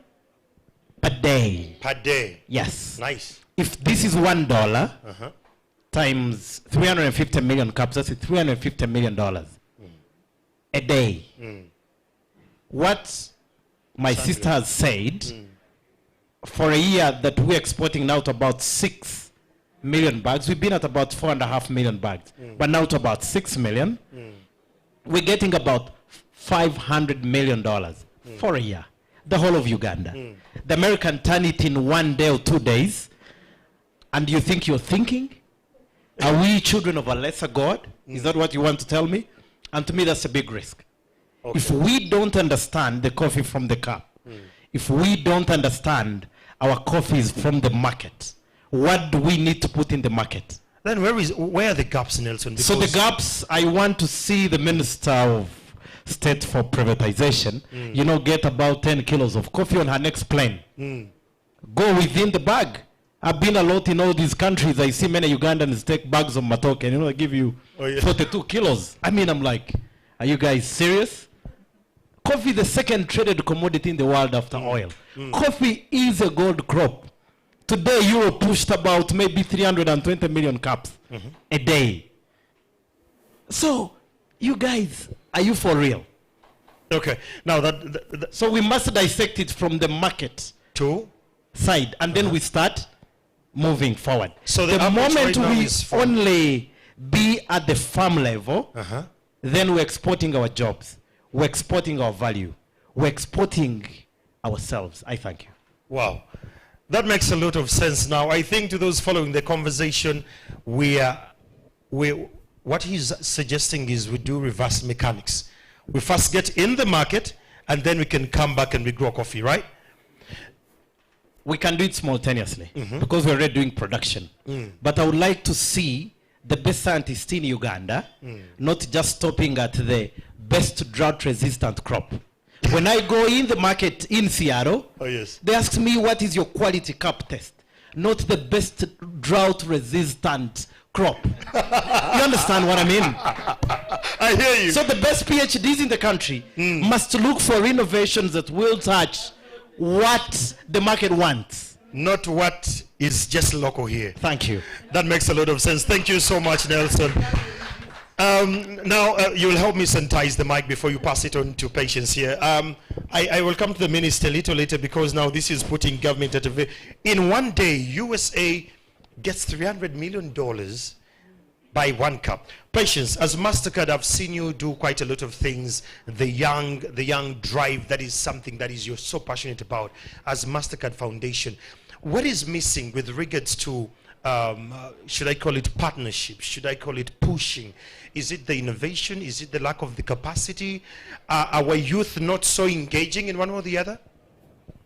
Thank you so much, Andrew. It's a bit difficult to speak after him. But as MasterCard Foundation, we are only about one thing, enabling young people, especially young women, to get into what we are calling dignified and fulfilling employment. And agriculture is one of those sectors that we are considering in Uganda as a key driver for employment for young people. And coffee is one of our priority crops. So when you say what is missing, okay, the first thing we have recognized, we have heard from young people, because we do a lot of listening to the young people, want to understand what their needs are, what their passions are. It has a lot to do with the mindset. Okay. Agriculture in general has been looked at as something for the poor, the uneducated. I mean, you've seen all these pictures that come in magazines or newspapers of a farmer. It will be of a very dirty, very miserable person. Yeah. But we do have a young... Sandra is here. Ladies, round of applause. So if we can change that mindset and portray agriculture, even coffee farming, as something that young people can engage in and proudly make a living out of, then we shall have done our duty. So it's partnerships like Private Sector Foundation that work with Inspire Africa Coffee that are going to turn this narrative around. We have been here and have seen a lot of products out there where young people, okay, maybe if they don't have the land to produce, there are a lot of other nodes along the value chain where they can participate.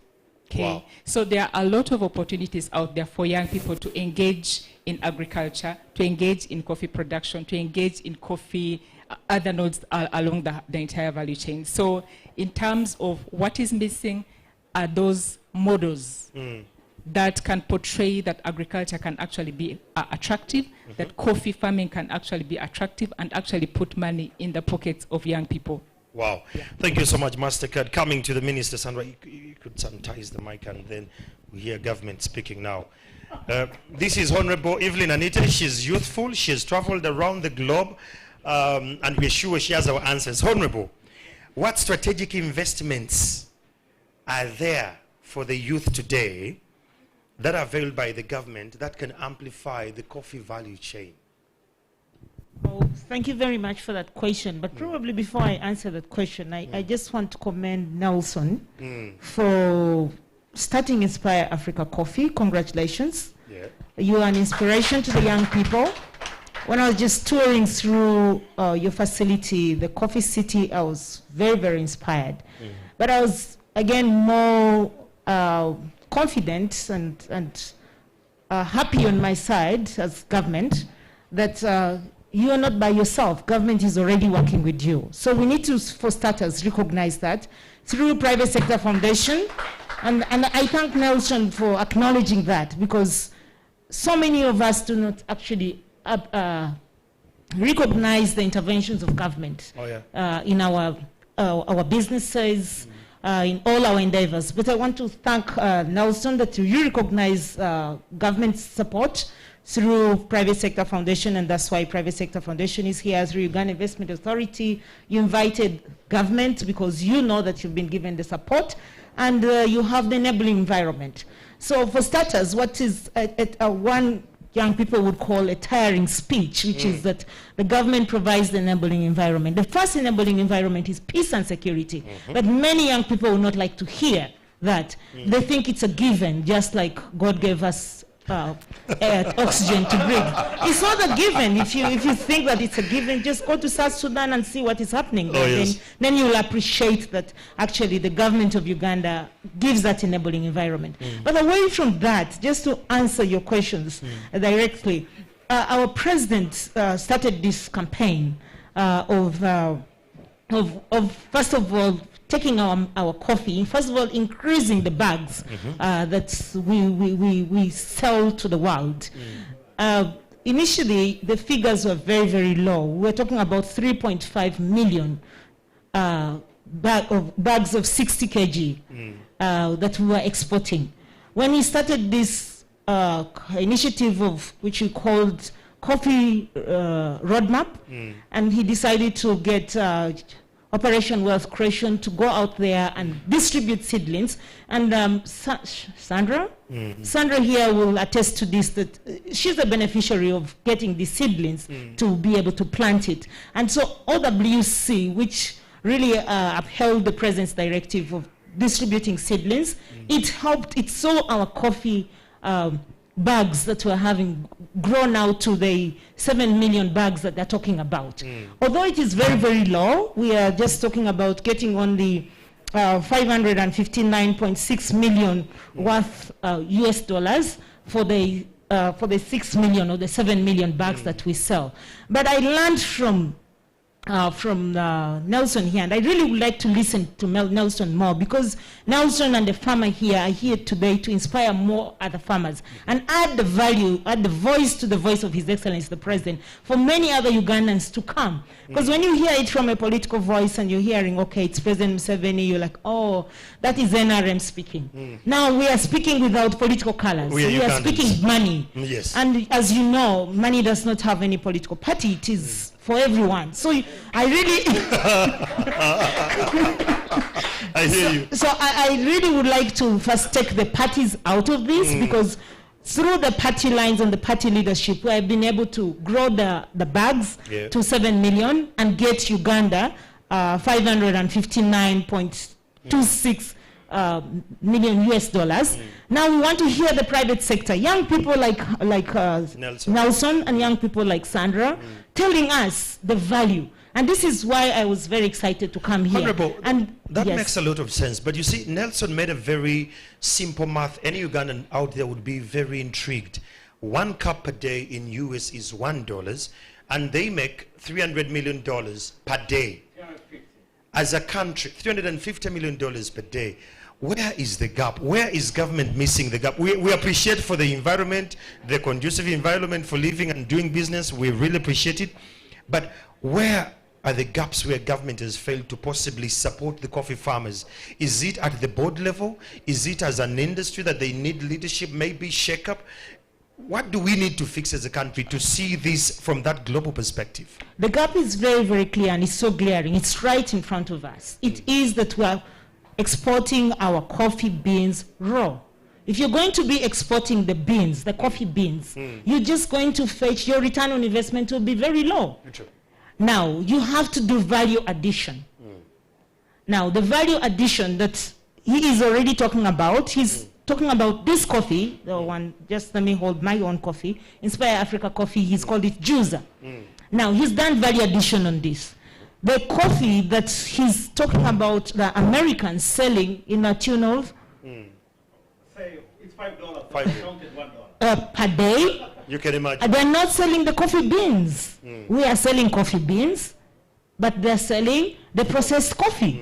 They've already added value. So we have to invest on the value addition. And Nelson just made his request to government, and that is, if you give me more support, first of all, I'm already supporting the farmer. Thank you so much. And the farmer is being able to get access to market, and this is the domestic market. But the coffee that the farmer is selling to Nelson, is in smaller quantities, and Nelson is not able to buy it in bigger quantities because he's not in the end of the value addition. So if we support Nelson more, and this is what we want to do, through our innovation, Ministry of Science and Innovation, through Ministry of Finance, we have now put aside, thanks to our President's directive, that we should put for small enterprises, 100 billion just to support their businesses, and Nelson is going to benefit from this. And my very good friend, Wekesa here, started an agricultural factory to do value addition, because initially we're exporting all this without paying money, and through UDB we invested $1 trillion, and we're now going to invest 200 billion just for the small, forget about the medium enterprises. So as government, we do this because we want them to do the final value addition, add value. Don't be a country that is known for green beans or coffee beans, but be known for next Uganda or next coffee, but which is next Uganda. Honorable, right there when you say, round of applause, that is commitment there. When you hint on names like Nelson, Tugume, and Amos Wekesa, these are preferably large-scale farmers or value addition companies. I'm looking at her in Bulambuli, and the money where it's going in the UD, the Development Bank and all that. And we saw what happens when the stimulus was given out previously to the SMEs and all. The ones who are very micro like her could not access the funds. How able are the other farmers going to be in position to access the funds, Nelson, Amos, and the ones who are possibly a little bit scaled up? How can they access those kind of funds? That is why the President directed that forget about the money you've already invested in agriculture credit facility. You remember that we started a conversation of starting an agriculture bank. Perfect. Because we want to see how we can get the money to the people. But we thought that through the banks, we were still going to be working around the people who know how to read and speak excellent English like Wekesa and Nelson, but the one who is in the village, who does not know how to use the internet, who does not speak good English, will not be, who does not even know, he has never stepped or she has never stepped in a bank, will not be able to benefit. So we did two things as government. One is come up with the parish model, taking the money and ask the people at the parish, because the people are in the villages and the only place where the conversion is the parish, which is nearer to them even before they go to the sub-counties. So what you hear as popular government parish model is where we've put money for the farmers to select their own enterprises. So pardon me, not the farmers to select the enterprises, the citizens in that parish to select their enterprises. What do you want to do if government takes for you money at the parish and they've put 30 million Ugandan shillings startup in your parish? Can you get this money and be able to buy other inputs? Okay, Operation Wealth Creation has already given you the inputs. But Sandra will tell you the inputs or the seeds are not enough. Sandra will tell you that you need to pay the casual laborers, you need to buy insecticides or pesticides, you need to look after the garden. And he talks about, Nelson just talked about planting this coffee with the Brazilian model. How many farmers in Uganda know about the Brazilian model? They just plant. So now that money will help them to be able to plant in a very strategic way that can be able to fetch for them more money. Remember that for you to get more money for your coffee, to get the screed 18, first of all, I need to make this point. Our neighboring countries, one of our neighboring countries that I will not want to mention, sells... Honorable, for purposes of clarity and business as a region, it is better you mention the country. That is for you to do your research. I hope to hear the name when you're doing the anchoring in the night. So they sell less coffee bags than Uganda. But they fetch more money for their country, more dollars for their country. And why? It is because the way they plant, they've taught their farmers to plant it in a different way. Their screed is screed 18. Our screed is less than 18, it's 13, it's 12. So that affects the quality of our coffee. And I like the point you said. Our focus is in a different direction. Drought-resistant plant. No, this is not about drought. I really love that, and we should not laugh it off. And really, I'm happy you said it in my face. And I want to tell you, the ones who are responsible, now I'm speaking for my government, and I will also speak to my government, quite frankly, in a very open way, the way you've said it, because this is the only way we'll benefit our citizens. Yeah. And this, what you're saying, is what our president has been saying. What are you scientists, government scientists, doing to improve our yields? Well, thank you so much, Honorable Anita. You've exhausted a couple of things. When you clap, I assume that you've seen where the money is. The hashtag is Coffee City 2021 or Coffee UG. Whoever is clapping, whether you're home or on Zoom, maybe she's tackled something that is to do with money. Sandra, what the minister is saying, I could read your body language. You were a little bit hesitant at times too. You're like, you as a farmer on the ground with what you see, don't worry, I'll give you this mic. Okay. You as a farmer on the ground, what do you make of all this, especially access to credit facilities to run all this? Then how can we add value to the coffee chain in Bulambuli that you don't need to come all the way to Kampala and all? Thank you very much. I'll start with the last question because it has always been my heart desire to speak to the government. There it is. And I have Honorable Anita. Not yourself. No. Carry on, Sandra. I'll start on the issue of the value addition. Honorable Anita, I want to request you for a roastery in Mbale Industrial Park. I will choose Mbale because it will benefit the youth in Kapchora, Buko, Sironko, Bulambuli, Manafa, all those districts around the Elgon zone. Because when we are talking about the value addition, like Nelson said, other countries are busy consuming our coffee. Well, here in the country, we have ignored local consumption of coffee. And you know why? Because we do not have roasting facilities. A coffee roasting machine goes for over 50 million. Only. Not only to a youth. We're talking to government. Yeah, government. So the packaging machine, the grinding machine, the facility alone. I want to assure you, Madam Honorable, that Karamugos, we have started value addition. Okay. We are having a coffee called Zesui Dream Coffee that has been named Zesui. Meaning? Zesui is a hill, one of the regions of Mount Elgon. It's next to Wagagai. Okay. But this area brings misery in my life because very few girls complete P7 because schools are far from each other. That's deep. So as much as I'm doing business in coffee, but how do I bring my the unknown girls in Sironko, in Bulambuli, to a known world? Like we are saying, farmers are not able to read and write. How are they going to continue like that if even their own children are taking their path? So how do we add value on coffee? Today, Karamugos has to transport coffee first from Zesui to Budadli. The government is here.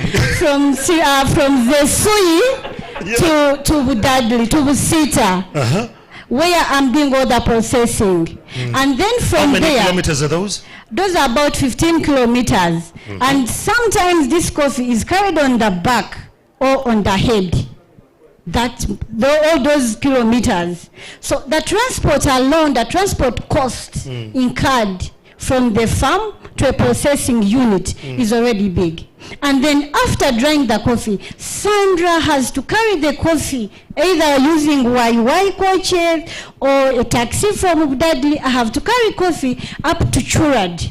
Kabanya. Madam, you can see, even Churad is there, the address for Churad. So all these costs involved are going to end up making this coffee very expensive For the locals. to afford. You get that?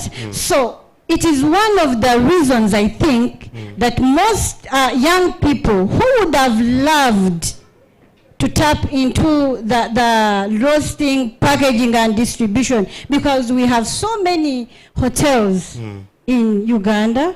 We have these small kiosks. Then we have also how many guest houses are consuming coffee? Why are you looking at me about guest houses? So it really becomes a big challenge. Yeah. But today I see a very big opportunity that my burning desire will be answered. I think today I'll be going with the minister is here. Thank you so much, and I think she has a point. Honorable, it's very clear that the distance and the costs of operation are very high for the local farmers to actually get involved, and the packaging, by the time it comes, if they tell me it's 40K, me Ugandan, I will just go for anything else than this. Now, this comes back to MasterCard Foundation as one of our key partners. The minister here alluded to something to do with the mindset of our farmers, even the models we're using. She didn't name the country, but as a proud East African, I am sure we all tapped into that, because the leaders there are intentional, and the leadership from the grassroots to the national level, they're intentional about this. MasterCard, how can you come in and we try to alleviate the issue of ignorance on the ground, and how best they can form their own support structures, that by the time they reach the parish model, they are very organized? Thank you very much. Thank you, Honorable. Thank you, Sandra, for bringing out those issues.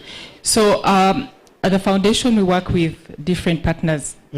And we establish these partnerships because we have a common vision, a common goal of supporting young people to engage in activities that will help them to earn income and live dignified lives. So we work with the partners who come to us and come up with different ideas that are responsive to the needs of the young people, the needs of the communities, the needs of the markets. So all the interventions that we are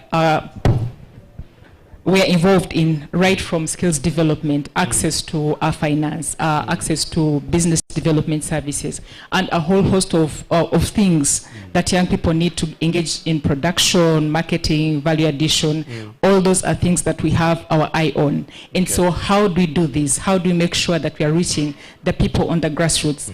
First of all the things we do, all the interventions we are involved in are aligned to the government.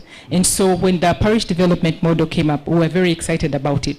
And it's something we're already beginning to talk about, that whatever interventions we are going to conduct going forward, we want to use that parish development model, because that is the only way we shall be able to reach the grassroots people who are, at this point, have been missing out on a number of opportunities that would ideally enable them to contribute to the economy, even at that level. So a number of different ideas, innovations are coming up, one from the young people, because they tell us how they want to be involved, how they want to be mobilized, how do the young women want to be approached, how do they want to be skilled, what enterprises do they want to get involved in. So we listen to them. We do not go to partners with our own idea, but we listen to what the partners come up with, and to what the young people need and what they think can work for them, and the best way to approach them and the best way to engage them. That is something that comes from them. We are open. As long as we are aligned to our common vision, we are able to work with you. I love that, but Patience, when you speak that, you're speaking to someone here in Kampala. Imagine a youth who is a farmer in Mitoma, in Ntoroko district, watching now, and would like to know, who are your partners? Do you cover the nation? They need to know, if you're in the east, who is your partner in the east? If you're in the south, who is your partner? When you speak, I can walk to your office and we could possibly have this conversation. But I'm looking at the farmer ground, who is excited about this, that this opportunity has availed itself, and how do they come through? Do they have to write to MasterCard? Because now that is on a strategic level. I want to know, who is my partner in the east, in the north, in the west, in central, in southeast. Okay, thank you, Andrew. So at the moment we are working across the whole country. Okay. We are open. We are not selective on the districts or regions where we work, because young people are found everywhere. Indeed. And we want to reach them. So at the moment, the program is a relatively new one. We have about 7 partners currently, and the longest one I think is about 1.5 years old. So we are not that very old in the country, and so for the next 5 or 10 years we are looking forward to engaging with many more partners and bringing on board many more young people. Our target in Uganda is to reach at least 3 million young people, at 70% young women, including refugees and young people with disability. So wherever they are located, wherever, if they can be organized, if they can be find somebody who will reach out to them and reach out to us, we'll be happy to work with them. So far we are working with the likes of Private Sector Foundation, we are working with Good Leisure Farm that covers many districts, we are working with NSSF, we are working with Innovation Village, we are working with Goal, Uganda, and a number of other partners. So how do they get to us? They can, we have a website where they can actually be able to go in there, find out about our program, the sectors we cover, the activities we do, and reach out to us. We have had a number of them actually reaching out to us. And sometimes if we can't take them on directly, we have had the opportunity to refer them to other partners like PSFU to actually engage. Wow. So I know you're going to say that maybe what about those who can't read? What about those who can't access internet? Again, that's what was coming. Because those are the biggest numbers on the ground. And she wants us to join agriculture. Absolutely. Yes, so we are also cognizant of the fact that there are a lot of young people there who have no education at all, who have no access maybe to digital tools where they can maybe access internet. But we do believe that at parish level, surely there must be that person who has a cell phone, who can be able to, support a young person actually access our website and actually be able to reach us. They do that a lot, and I can assure you we always respond, either as individuals or organizations. So that is something that we are open to, and we are always glad for that opportunity to listen from the young people, to hear what they need and share what we can be able to offer them. Thank you so much. That is Yarahanga Patience, the lead agriculture from Mastercard Foundation. If I could just have the sanitizer here and the mic. When you speak about opportunities, I want to talk to Ziwa. Ziwa, if you could come in front here and you possibly give. The minister said there are opportunities. Mastercard Foundation says there are innovation hubs and all they're working with. You as someone leading a big number of youths around the ghettos, the K-zones, what are some of your challenges you faced in tapping into the opportunities the minister and Mastercard is alluding to? Thank you so much. Once again, I'm Sadat Zaga, Ziwa. Zaga, you can face the people that side. You're live, by the way. Okay. Once again, I'm Sadat Zaga, Ziwa, the Gang Peace Ambassador. I work for Ngabo Youth Friendly Services Center that looks at promoting the polite of the ghetto people by harnessing their potential to productivity. I also work with NYAP, National Youth Advocacy Platform, where we talk to the young farmers all over the country. I'm so surprised and happy that this conversation is talking money. And the only word I can understand better is money. And as well, I've said I'm so surprised to hear that farming is perceived as a dirty venture. And I'm asking myself, scrap collection and farming, which is more dirty? If you compare. So in the ghetto, we do a lot of scrap collection. We do sleep in trenches.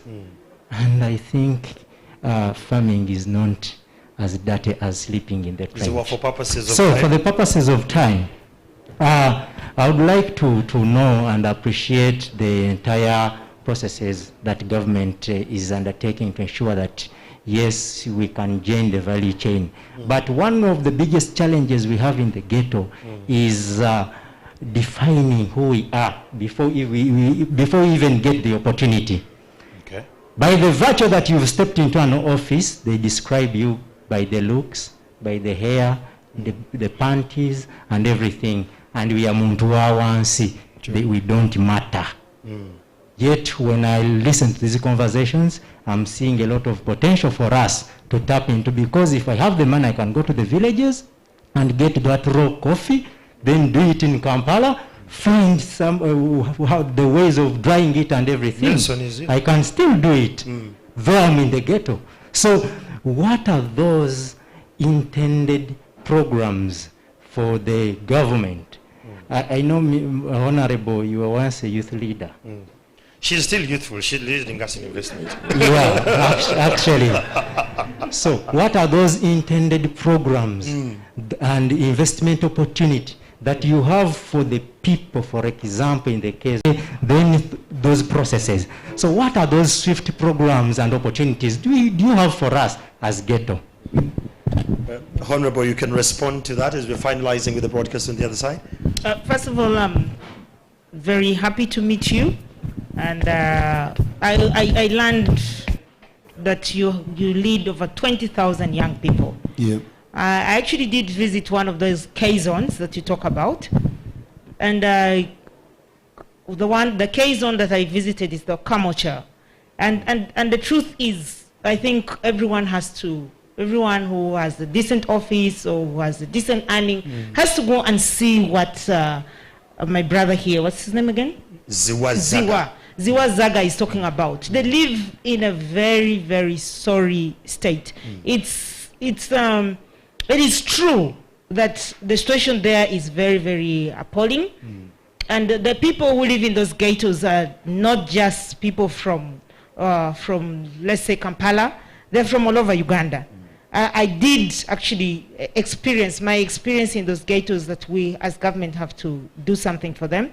Now, as government, we don't lament. We come up with the strategies and solutions of how we can help them. So, yes, the young people in the ghetto, hearing from their voices what they want to government to do for them first, because majority of them are into singing, music and arts and all that. So what they came to us as government and requested us to do for them is to support their enterprises, which is their biggest enterprise right now being the music enterprise. So before you ask me what additional things should we do for them, what are the opportunities there, they already told us what they want us to do for them. So we as government had this discussion in cabinet and put them under Ministry of Gender, Labour and Social Development, because that's where culture issues and all that. They're coming up with the budget, and the paper will be presented in cabinet to see how they can support those young people in the K-zones, because they have clear initiatives and clear programs that they want us to do, apart from the general government initiatives to the citizens of Uganda. They came up with specialized ideas that they want government to fund. And in principle, as government and the head of state, President Museveni has already agreed to supporting them. And the Minister of Gender will come with a paper with their desires. And I really would like to get your contact so that if your views of what you want to be as given as support, now that I know you have over 20,000 young followers, if they are not captured, then those are captured. But the truth is, away from the support that you need directly going to the K-zones, the immense opportunities the government has for the young people of this country. And I'm happy that this debate is happening around the time that we are going to celebrate the Youth Day, which is just on 12th of August. I am a senior youth. Now I'm 36, so I'm not a youth anymore. Because I was a youth leader from the village level up to district, and then I grew up the ranks.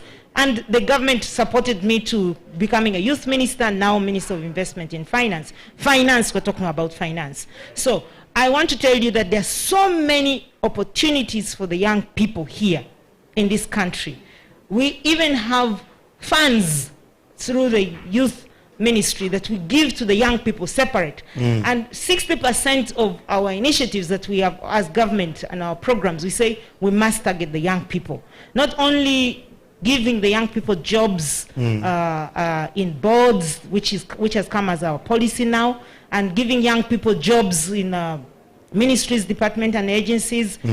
But you know that Uganda generally is a youthful population. Honorable. As you just look at the number of ministers who are young people. But this is, I'm just mentioning for you things which are high end. But of course you do appreciate that I started with your views. So just to end this, because I know you have so many other speakers, is that yes, we have plans to support you because you have requested it separately, and the paper is being worked by Ministry. Thank you so much, Minister.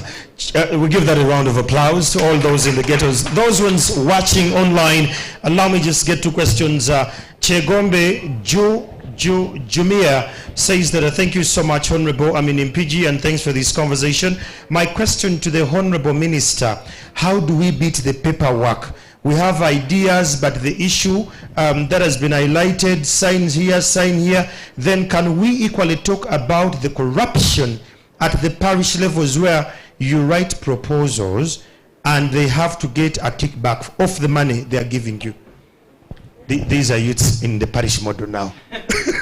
You see, I first want to tell young people something, that we should not run away from the paperwork. Okay. Because without the paperwork, then you're not even going to be very efficient with your business.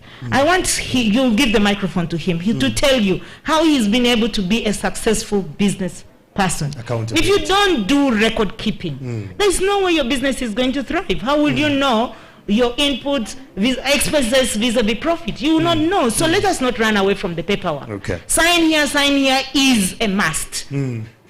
But it should not come at the expense of, because there's this sign here, I hope they're not talking about the corruption one. Because there are those corrupt ones, they say, first put a stone on my paper before. Meaning that you put money. That is the corruption that I really should not. It should be very efficient, transparent, and it should move. Really, they should accept. That's why we introduced UPE, that you should go to school and read and write. But now, if you're going to run away from signing papers just because you feel it is tedious work, then really you will not even be credible to access a bank loan. Okay. No bank will give you money if you don't keep proper if you don't do proper bookkeeping. They will not give you money. Absolutely. Tapping into more conversations here, Irene, I think your question was a little bit, I think she's just pissed. She has tried so much, and Irene, stay calm. Rachel Namanda, I see you. Let me just talk to Nelson Tugume here. The tweets are a little bit bitter when it gets to youth policies and stuff.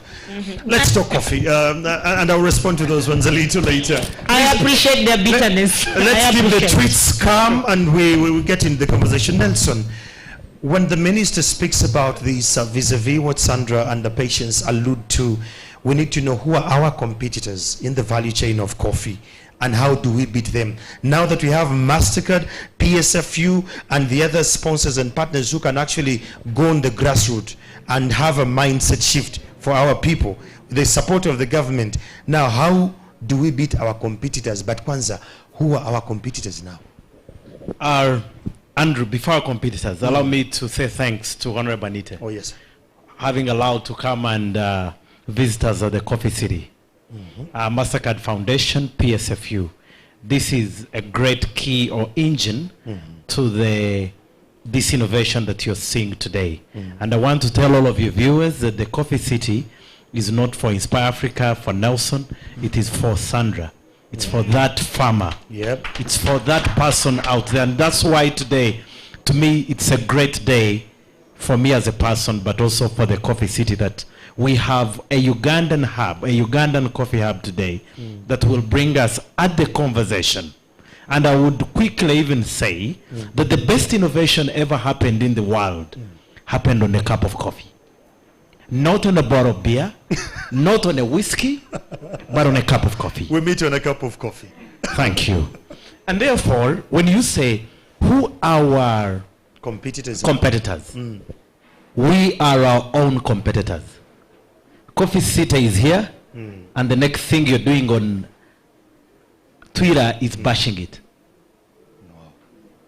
You're bashing your own mother, your own grandmother, not to ever get that best value out of their coffee. We are the own problem. Until we change that mindset and start working together, then I will agree with you then, and we can compete favorably. But to take it a notch higher, and like even the minister said, young people, once again, These paperwork, we must understand them. I call it data. You have data, you have the next currency. You have data, you will thrive. You have data, you will not get that block. I want to tell you this cup, only in the United States, is a $64 billion industry. About 8 times of our GDP. Wow, 8 times. This employs over 1 million young people. This cup. So if you don't have data, what next? And therefore, the paperwork, we must understand it. Guys, success has no shortcut. We get to understand and do these things. So let us not let us tell our people the truth. Let's not deny ourselves to know how the world is heading. You know, you're talking about the partition of Africa. Other people are saying the scramble of Africa, isn't it? Yes. Other people are thinking of going to the moon. So what am I trying to say? That we must understand these things. Nelson pulled the tune. Anyway, that was a hit. People scrambling to go to the moon. And we still teaching scramble of Africa, isn't it? Oh, yes, it is. But what I'm trying to say is the competitors that we've been talking about and what we need to understand, again, take it to the market. Oh, yes. I'm going to say it against the minister. And if the president is seeing me. He's watching. Mr. President, you're not having 50 kilos on your jet, going to Russia, going to wherever you're going, Turkey, then we are not in business. If the minister is not having 50 kilos, guys, oil will come and go. Coffee will be with us for the next 300 years. Wow. I can tell you, if we enhance this coffee value chain, this gold crop, we don't need our oil. This we can leave it for our next generations who need to come. But the idea is to understand the gimmick in the marketing. The minister said, I know she didn't mention the country. Did you know, friends, that we are an 80% Robusta growing, but the 20% of Arabicas are bigger than Rwanda, Kenya, Burundi, DRC, Tanzania combined. Arabica. Our Arabicas. But you go in the market and tell me where the Ugandan Arabicas. All those 5 countries combined, we have more Arabicas.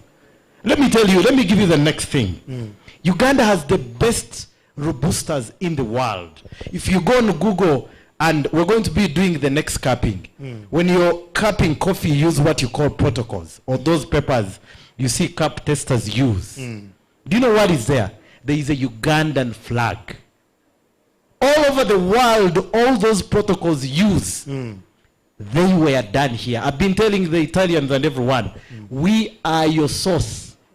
You can never take us like this anymore. Let us go on the table and discuss all of us how we can benefit. I quickly relate with Sandra. I'm a second coffee generation farmer from Tungamo. And those of Tungamo listening to me, you know Mr. Briabarema, Kanyema, Jovia, Chikamureta. All those are coffee farmers. These are coffee farmers that I think were better, but today I see them dwindling. What's the cause? There is a study. I can tell you. You can look it out. Those of you who want to go with the data. Showing some of the coffee companies where they have been around, especially in your place in Zeu, in Zomba, been to all those places, in Paida, looking for coffee in Zoka Forest, and places where local investors have emerged and say, let us come together. The farmers around there take their children to good schools, they drive better cars, they go to good hospitals, but where some coffee people who I think for some time are not taking us to the next level, the farmers are grassing. The farmers are not doing well. So what do I mean?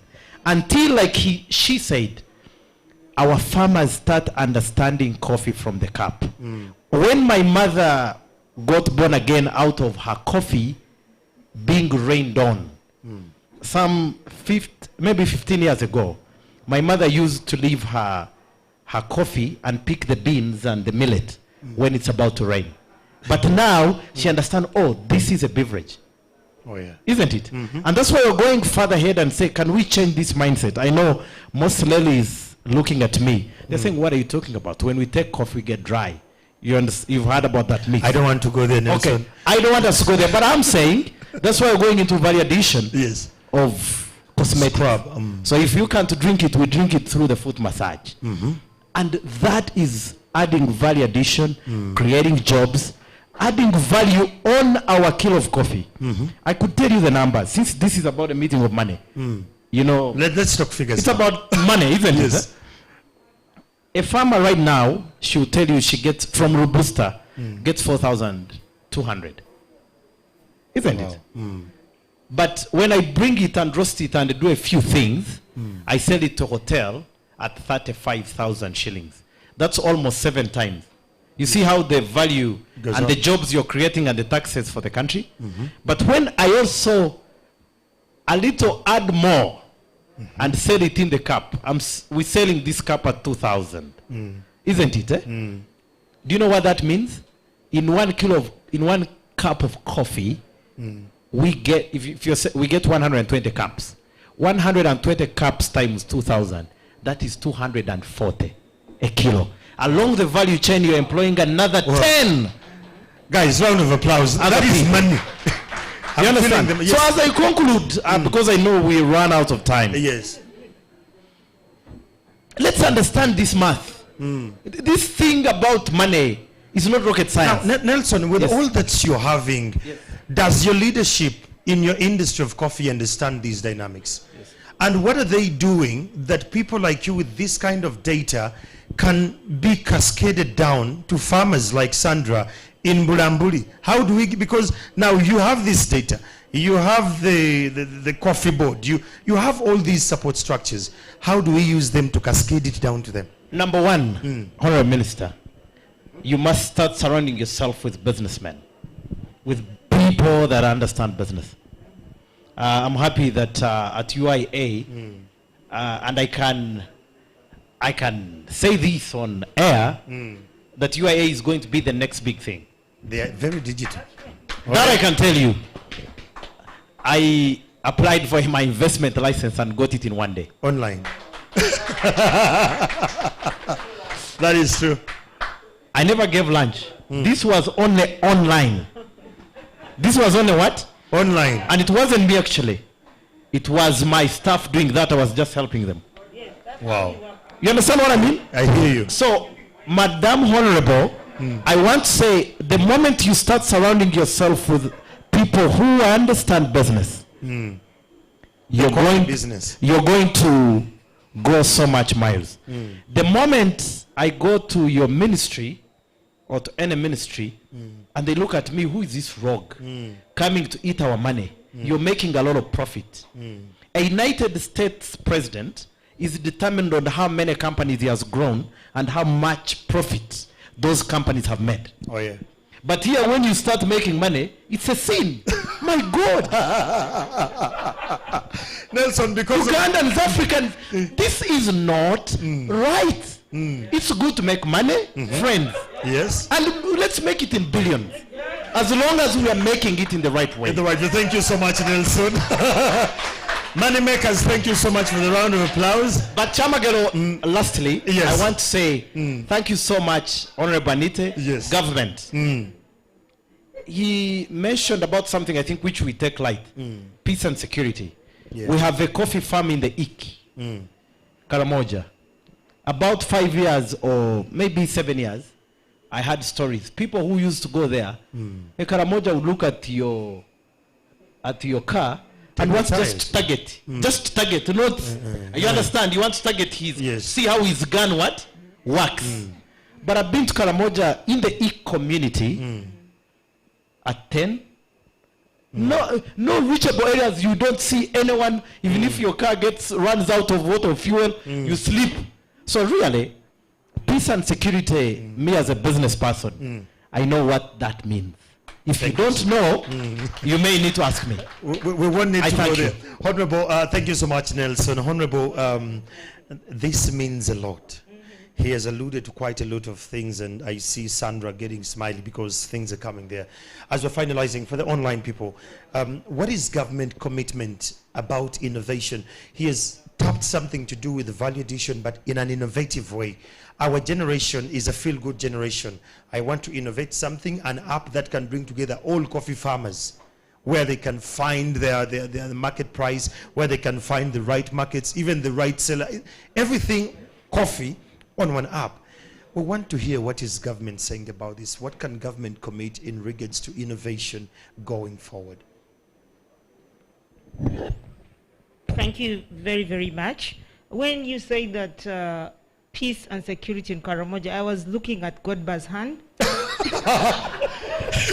My good friend Godba did not clap. I wanted him to clap. He didn't.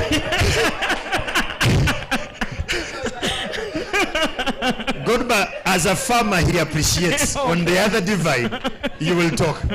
Thank you, thank you. So I just, like, I just wanted us to know that Godba is in the room. Oh yes.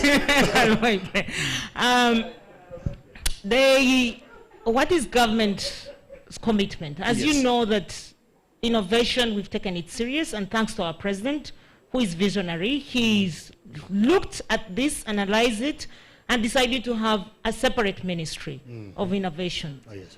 And science innovations, and we are just enhancing its budget. It's a new ministry, and Dr.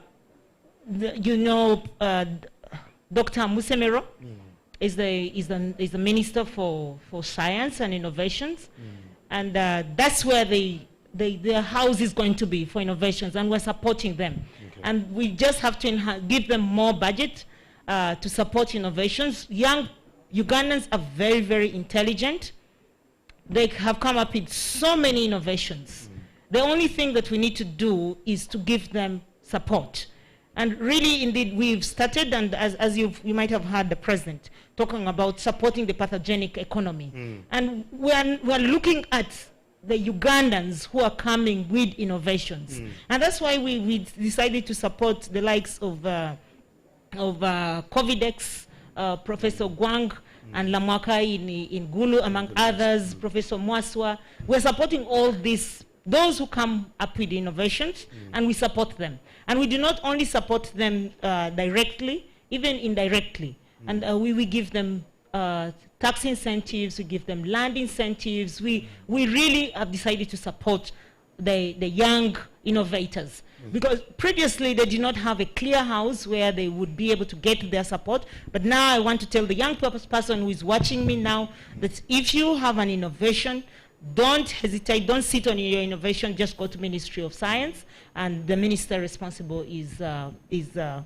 Musemero, minister. And really, I love this initiative, and this is what I learned from my journalism class, that the media house, your job as a journalist is to educate, is to inform. I'm happy that NTV, you're leading with by example, to educate. Yep. Now, this education that you're giving today on coffee and how to make money, again, Nelson, you actually inspire me. Honorable, did you hear the figures?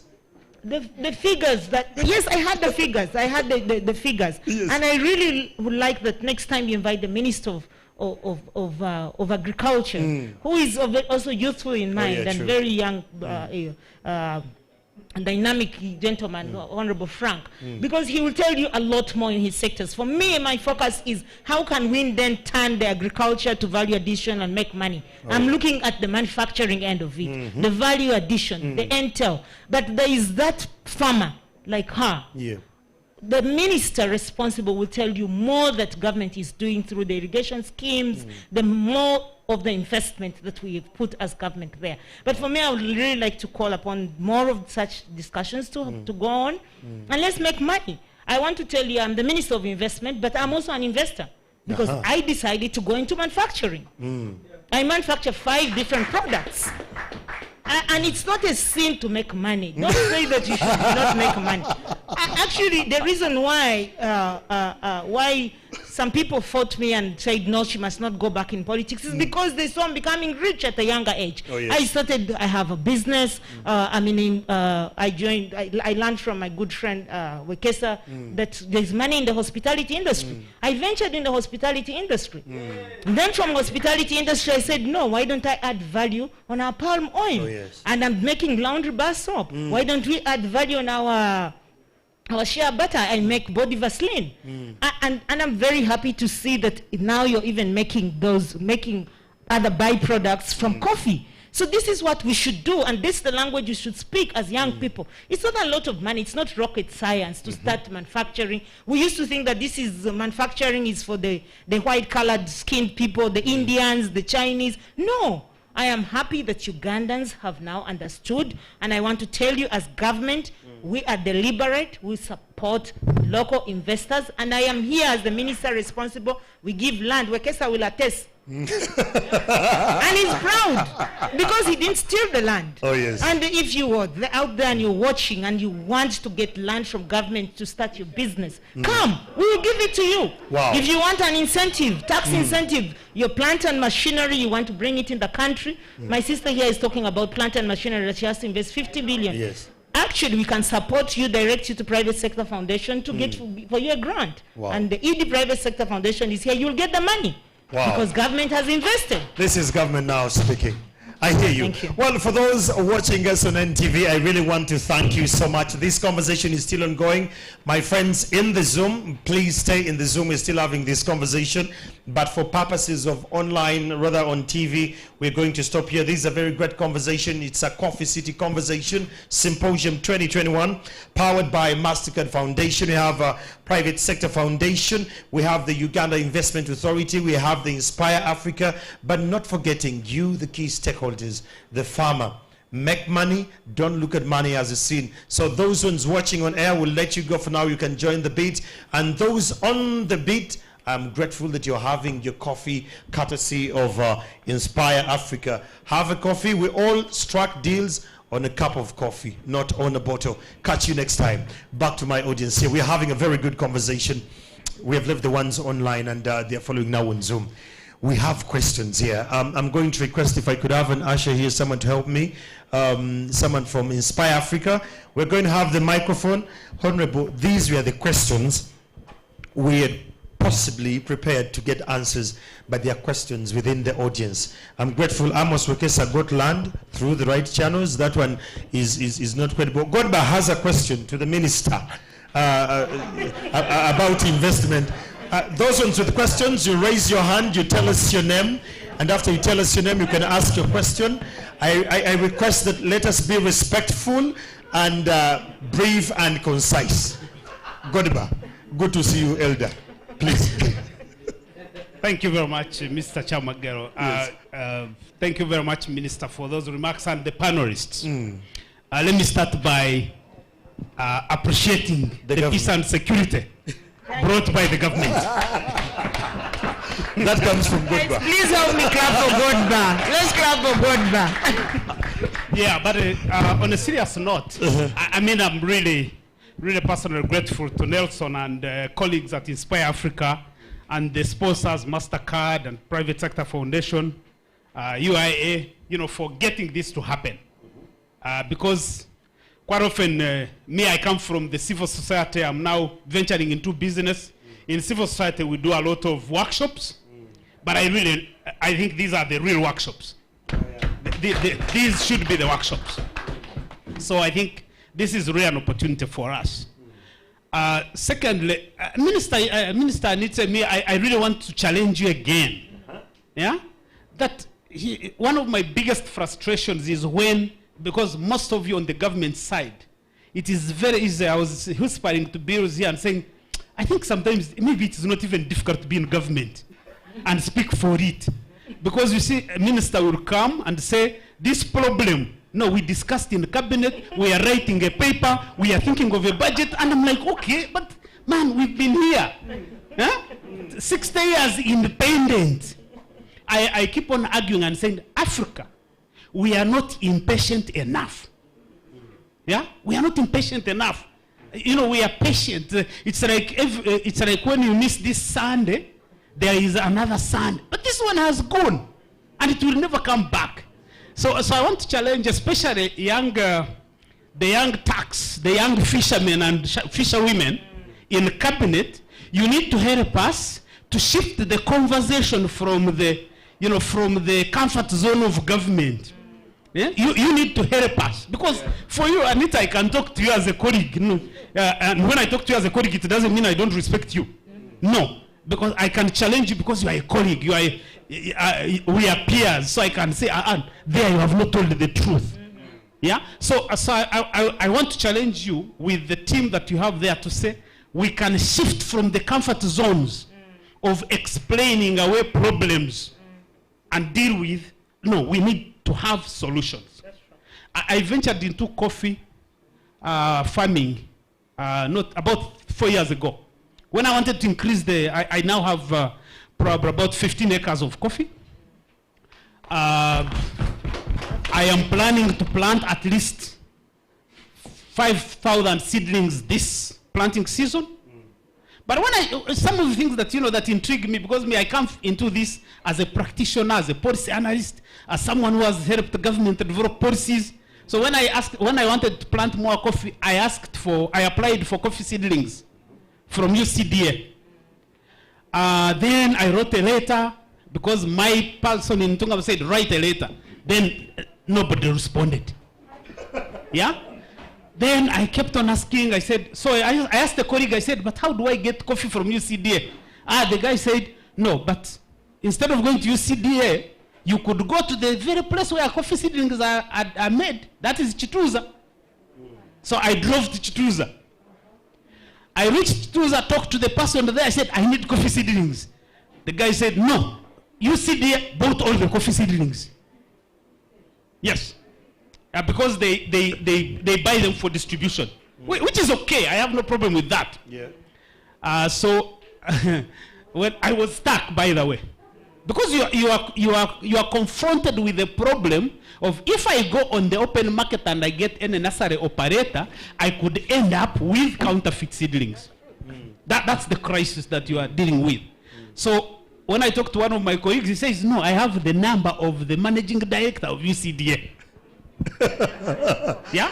Gamba Nogu. Gamba Nogu. Exactly.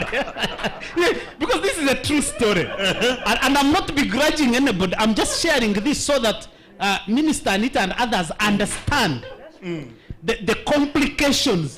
Sometimes it is the paperwork that we are talking about, that the paperwork can put you in a circle.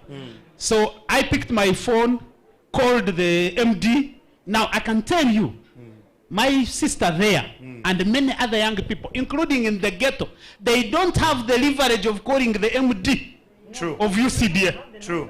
You understand? They don't. Yeah? But me, I called. Because the only thing he can do is to deny me the coffee or even refuse to take my call. Nothing else. He can't do anything else. Yeah? So I talked to him. He said, oh, no, let me find out. The following day, I followed up. He says, no, your letter is ready. And I thanked UCDA because they... For how long had you waited now that you called some 24 hours. No, when you wrote the letter applying for the seedlings, how long did it take? Oh, no, when I got the letter, because the letter now identified the seedling supplier in Ntungamo, I just moved to Ntungamo with my letter and got my seedlings. So, in other words, once I had the letter, I only need to get to the supplier. So they only confirmed the letter after the call? Yes. Honorable. But I need to add another structural problem. I wanted 6,000 seedlings. They only gave me 2,800. And I was there confused because as a policy analyst, I keep on looking at these things. Government of Uganda in 2014 declared that we're going to be exporting 20 million bags of coffee in 2020. But now this is 2018 or around 2018. I'm trying to help them reach the target. They are saying we can only give you 2,800 seedlings. So I'm like, okay, so are these things adding up? Okay. Yeah, but what they did, I think, for me, as now at an individual level, my advantage, the biggest contribution that UCDA did was to help me identify a seedling supplier. In your area. A genuine seedling supplier. Now, because I don't like paperwork and bureaucracy, so I go to the supplier. I buy my seedlings. That's what I'm saying. I ordered for 5,000. They gave you 3. They are being prepared. Now I want to write to UCD. I say I want 5,000 seedlings. If they give them on my tax money, I don't have to pay. Okay. But one last comment. Go back in a minute. No, one last one. That when I picked those 2,800 seedlings, I picked the balance on my own account. I went ahead and paid. Minister, that lady waited for 2 years to be paid for the 2,800 seedlings. Now, how unfair do you want anybody to be to this person? Now, so I guess the point is, as government, because sometimes when we say government, it becomes too corporate and we lose accountability and responsibility. The relevant agencies, the people who work there, maybe they need to be in these workshops so that they can understand that behind their offices or outside their offices, they are dealing with human beings who need to be treated with a certain level of fairness and a certain level and treated with dignity. Thank you so that's much. the last point I would make. Thank you so much, Godba. Minister is going to respond. Let us get one other question that the minister can respond to. We have issues of structural problems here. One other person, raise up your hand and I'll pick you up and then you'll ask the question. Did Godba exhaust all our questions? There is a question? Do you have any other question? Okay. The mic is coming to you for purposes of recording. We need audio. Thank you so much. Of course, I can tell you that I also got land from government. Your name, sir? My name is Amos Wekesa. I was looking for land to build an agro-processing plant, which actually I built in the last 8 months. And I was the first private individual to build a factory within the Teso Industrial Park. Wow. And I must thank the chairman here. Fantastic job, and the ministers. They actually came to see my site, to see the factory, and now it's crying. It's now already doing work. So that's I want to thank you for that. But that said, I want to go back to Nelson. We need to be very hungry. We need to be hungry. We need to make money. And if we're not hungry, we're going to borrow. This country is over borrowing. There is no need to borrow. This country has the ability to make every amount of money that we need. And we have ingredients. And I think the problem in Uganda is that government entities work in silos. Let me tell you, Brazil, when they say the next 5 years are for coffee, they will make sure the Minister of Transport is aware of her role or his role in making sure coffee is transported. If you're Minister of Tourism, they will make sure that every tourist that comes to the country in Brazil consumes a number of cups of coffee. They will make sure the Minister of Trade is understanding that the market is available. You know, everything works together for them to achieve a goal. Now, we don't do that. The other thing is that we come up with nice things. Let me give you an example, Honorable Uganda Airlines. I have been a big supporter. I've been in negotiations. You've seen me in meetings. And I must tell you guys, there is hardly a minister in cabinet that is aggressive and able to follow up issues like that minister of ours. Nothing, I can assure you. We may disagree with her on different things, but if she has gotten a point, she gets it. And she will push even the leader of the country. Now, we've gotten a national carrier. This national carrier is supposed to do 2 things for us to prosper. There's no country in the world that has prospered without a national carrier. Dubai is there because of a national carrier. A national carrier is supposed to get our food-produced products, agriculture products, to the market that is willing to pay higher. Right now, we have 2 big planes sitting in Entebbe. A pineapple in Nigeria today is $7. A pineapple in Luero is 500 shillings. Almost on the street, you get 5, 10K. You get 10, yeah. How? The reason why farming is not attractive to the young people is because we have not linked it to the market that is willing to pay higher. All of us in this room are willing, we send our housemates to buy food at less than the cost of production. There's no way I will go into farming with that kind of thinking. Now, with Kenya Airways is a good example. Right now, most of their planes, including Dreamliners, they have been transformed into cargo planes. Every single day, 50 pilots of Kenya Airways are my personal friends. Personal friends, and I'm always interacting with them. They are supplying different markets with agriculture products because of COVID. Now, the other thing is that we need to make sure the Uganda Airline is run very well. Uganda Airline was running very well. What happened? I can assure you I have flown with Uganda Airlines at least 18 times before this confusion started. It was run professionally.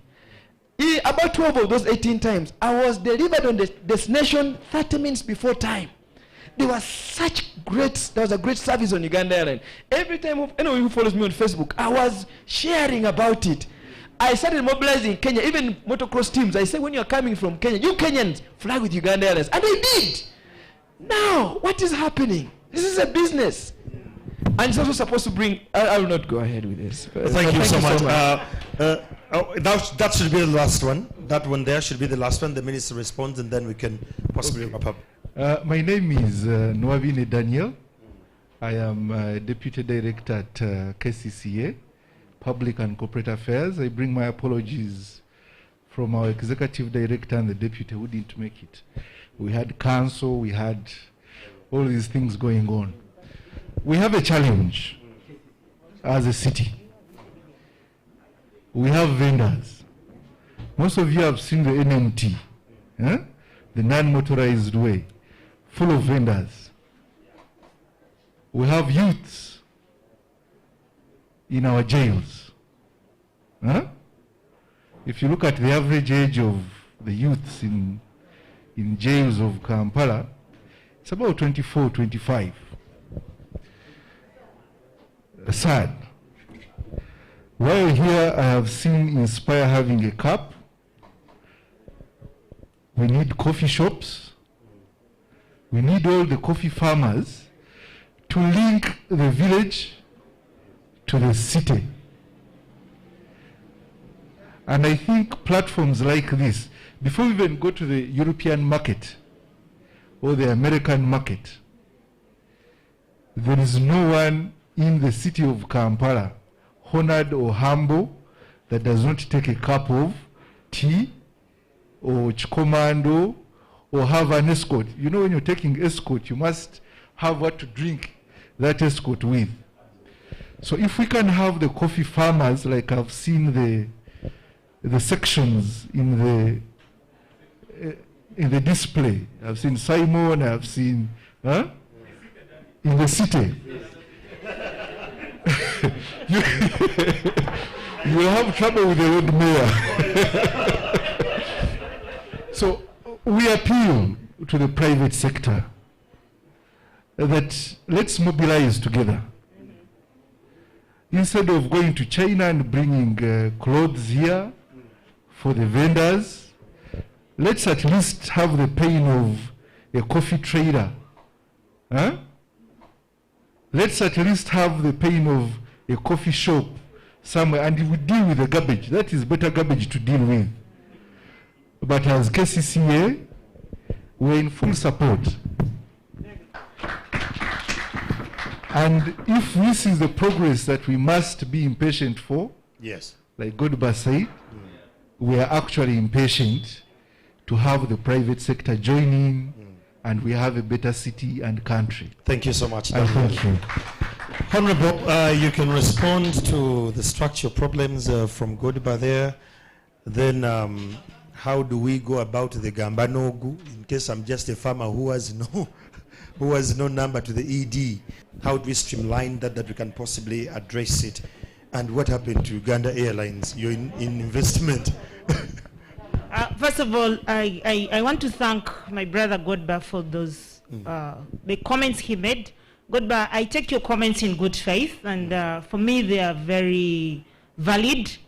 That as government we have to work differently.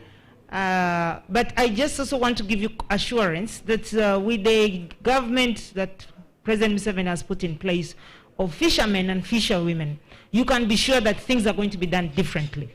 I just want to give you that assurance. It's going to be different. It's not business as usual. when I see my present chair cabinet of fishermen and fisherwomen, I see hope for our country than never before. As you know, I've been there now for 7 years. I see something different happening in our country and in our government.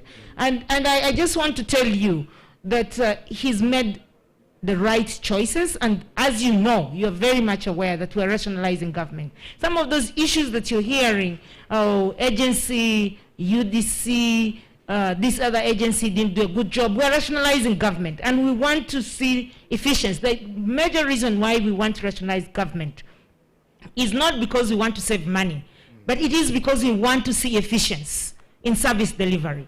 And we want to see it better. And I can assure you this is going to happen. Just ask me 2.5 years if you don't see any change, Sebatanita, you said. So what is it? Really, I can stake my head for that. And as God may, you know, you have my number, I have your number. We can talk on these issues. And we'll tell you the parameters because we are very, very deliberate. And the thing is, for government to work, government is all of us. There are people that 43 million or 42 million Ugandans have given their mandate to the government in power. They've given their powers through the election and said, now you go and work on our behalf. But working on your behalf does not mean that you hold your hands and watch the government do things the other way. You in the private sector, who has given your mandate, you also do your part. Now government puts this money, you're seeing corruption, but because it is your brother, you're going to start covering, you will call for press briefing, you go to media, different radio stations to defend because you know that one is your brother. If we decide to fight corruption and we know the person is Mr. X or Mrs. X, these days Mrs. have also started of course, engaging in corruption, which is not to be the case.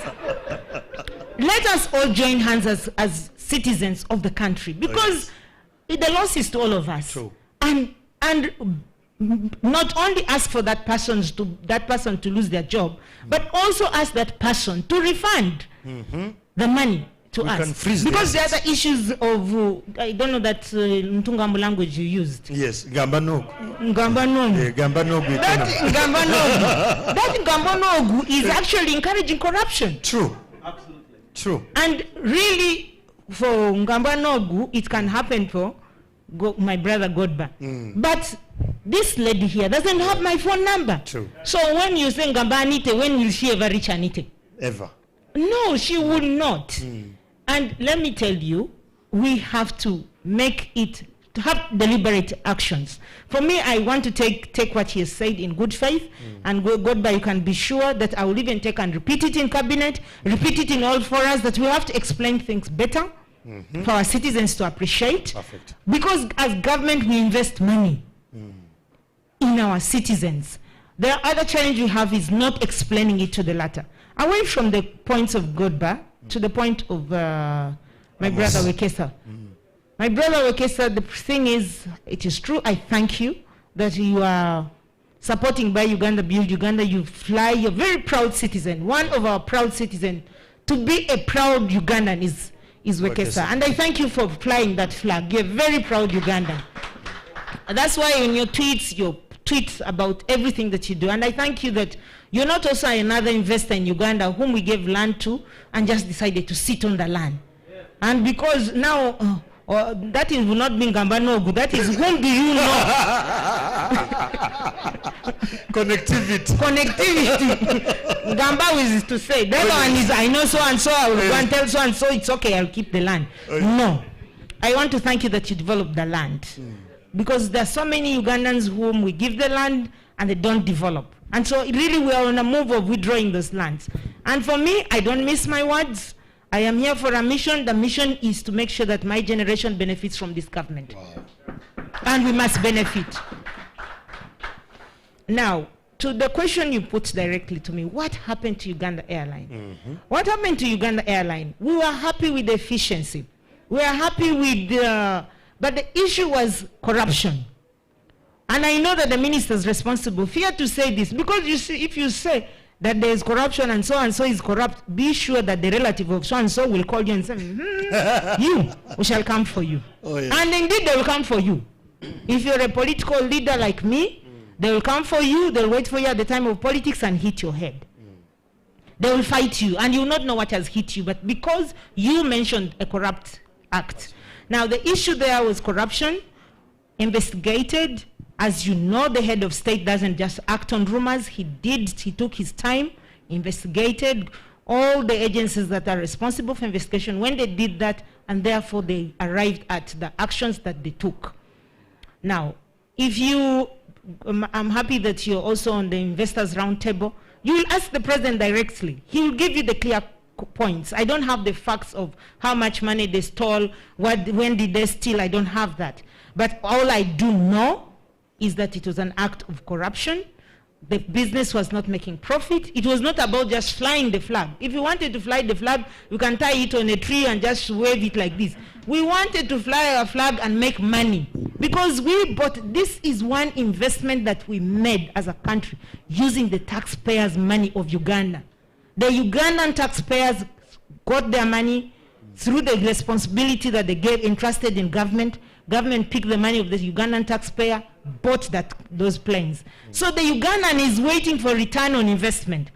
And so if the Ugandan doesn't see return on investment, and it is flying empty, the people get the money and they just eat it or misuse it, the person responsible will suffer a loss of election.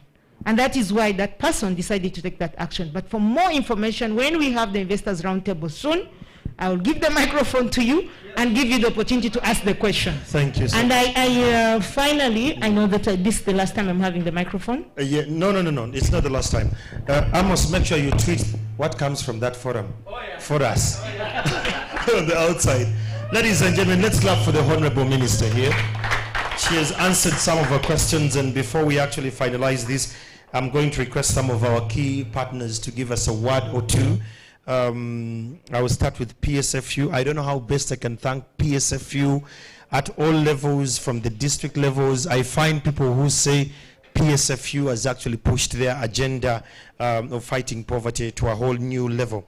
Let me welcome the ED of PSFU to give us a word, and the other people will possibly follow. Round of applause for the ED.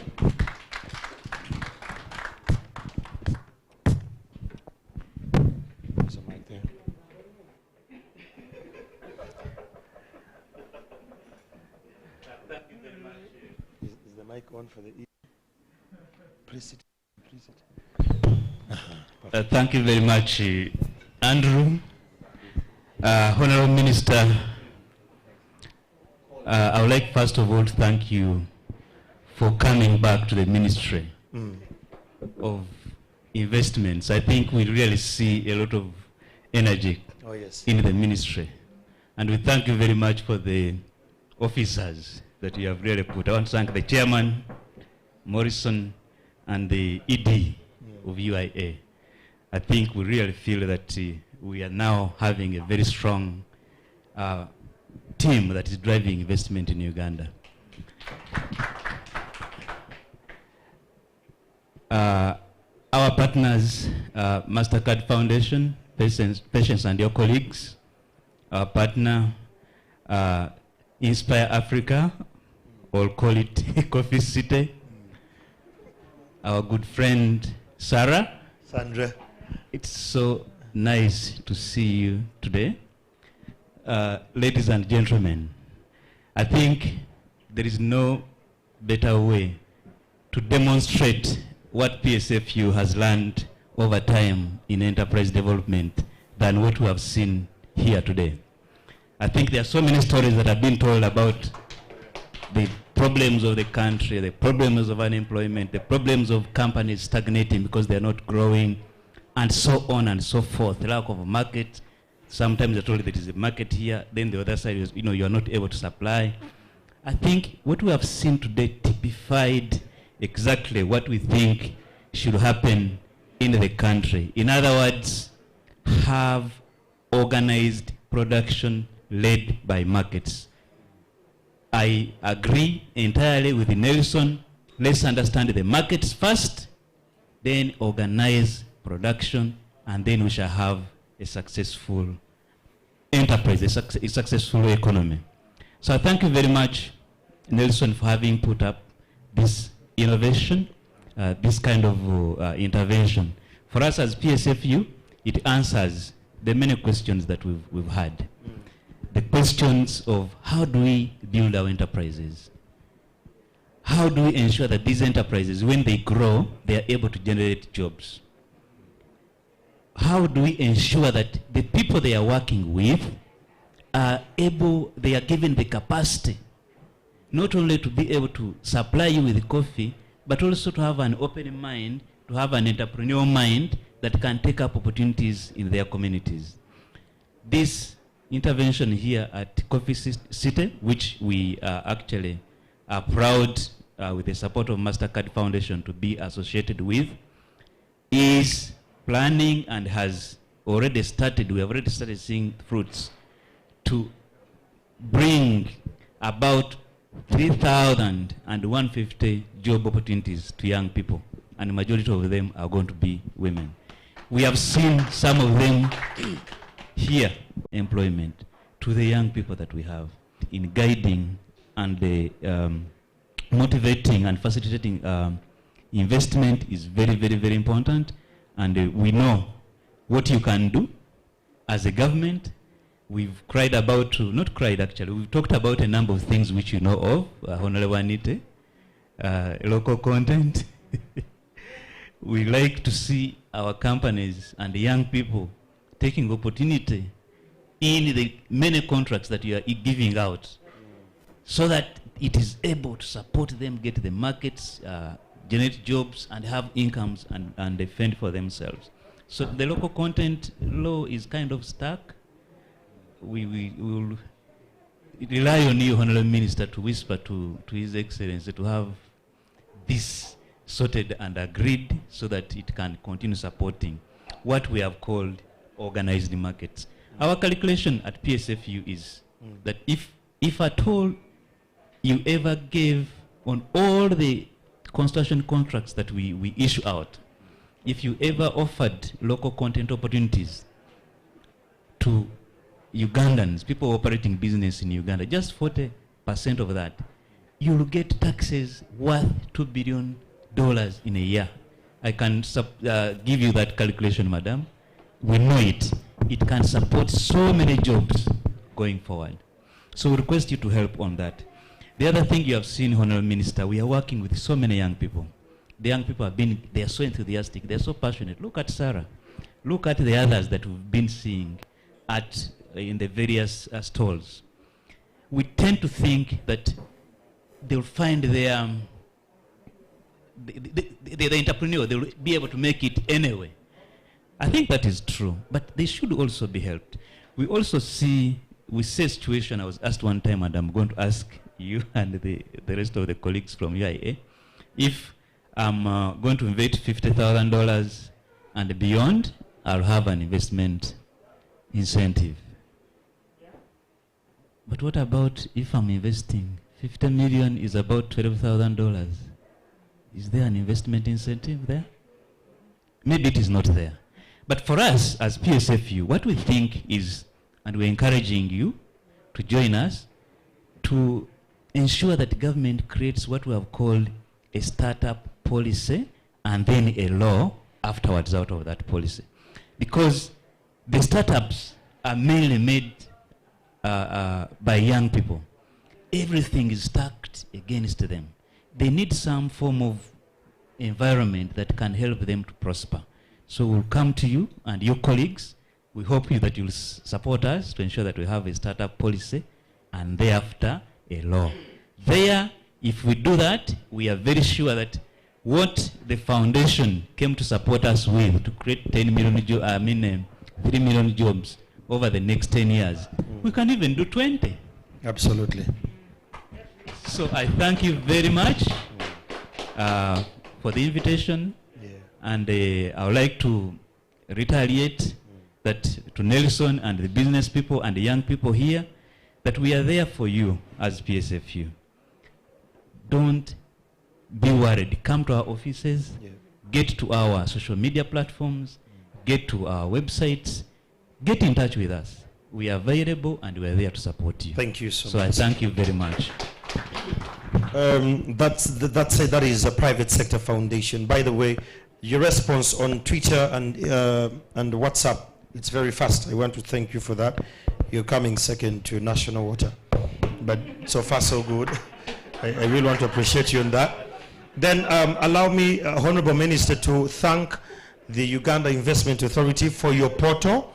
The portal is very helpful with regards to the business ideas that were well researched. At least for us, the generation, we can tap into that. Allow me now hear from the Director General from the Uganda Investment Authority. He's right there, the mic is coming. These are people we should listen to. Mr. Zagaziwa, these are people you need to listen to very critically because they have the opportunities we need as the youth. Thank you very much, Mr. MC. Can you hear me? Yeah? Andrew. Yeah. Andrew. Yes. Honorable Minister, Chairman of the Board, PSFU, MasterCard Foundation, Godba.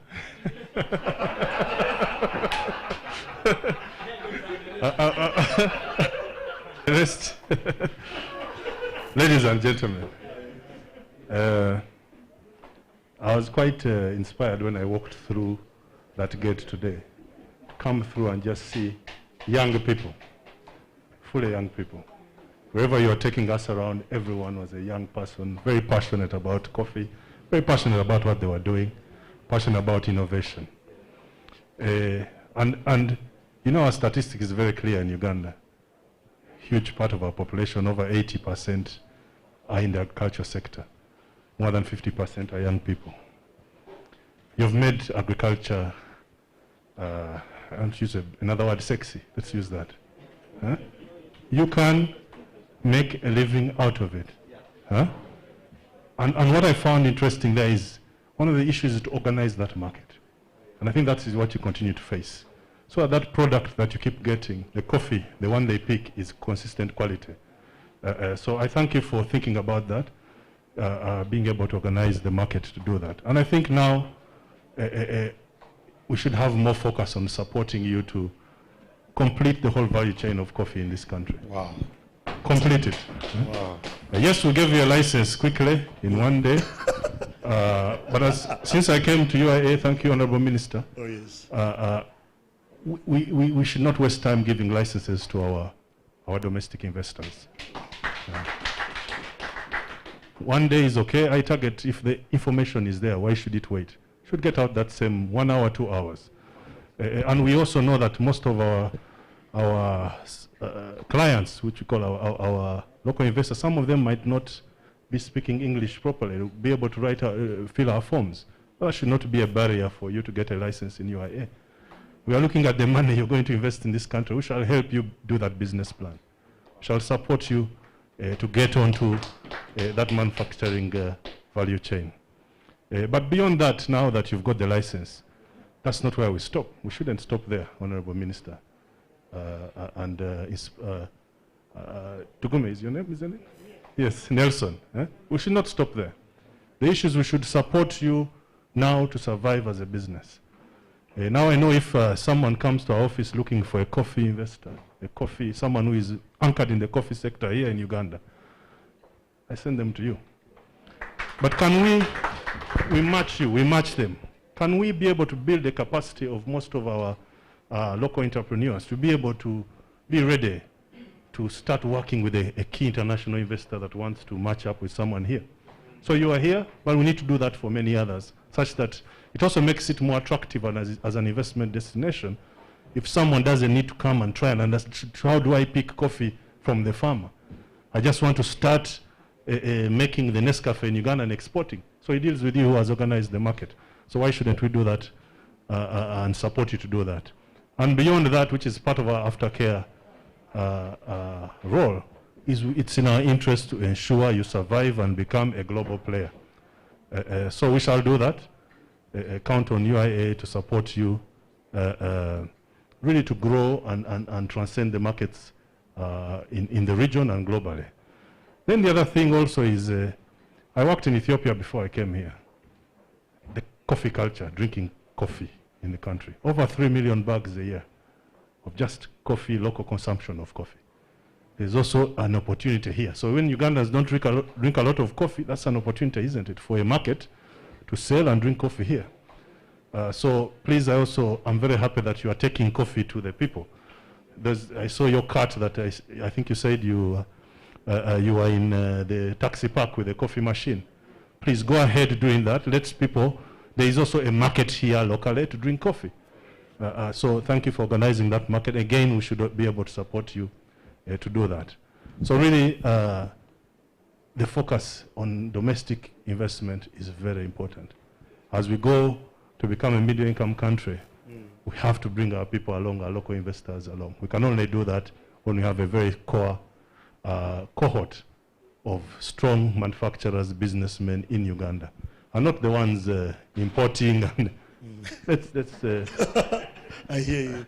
Let us manufacture. Let us. We have one of the best sources of raw materials in the world here in Uganda. Sure. Why can't we support each other really to get up that value chain and start exporting finished products in our country? Wow. That is our role. We shall play that and we'll stand alongside you. Thank you very much. Thank you so much. A round of applause. Now, Minister, I know why your ministry is moving faster. You have brilliant liberal brains here. That said, we're going now to hear from the chair of board. Roland, you need to sanitize. The chair of board of Uganda Investment Authority, Mr. Morrison Rakakamba. Roland, this is the chair here.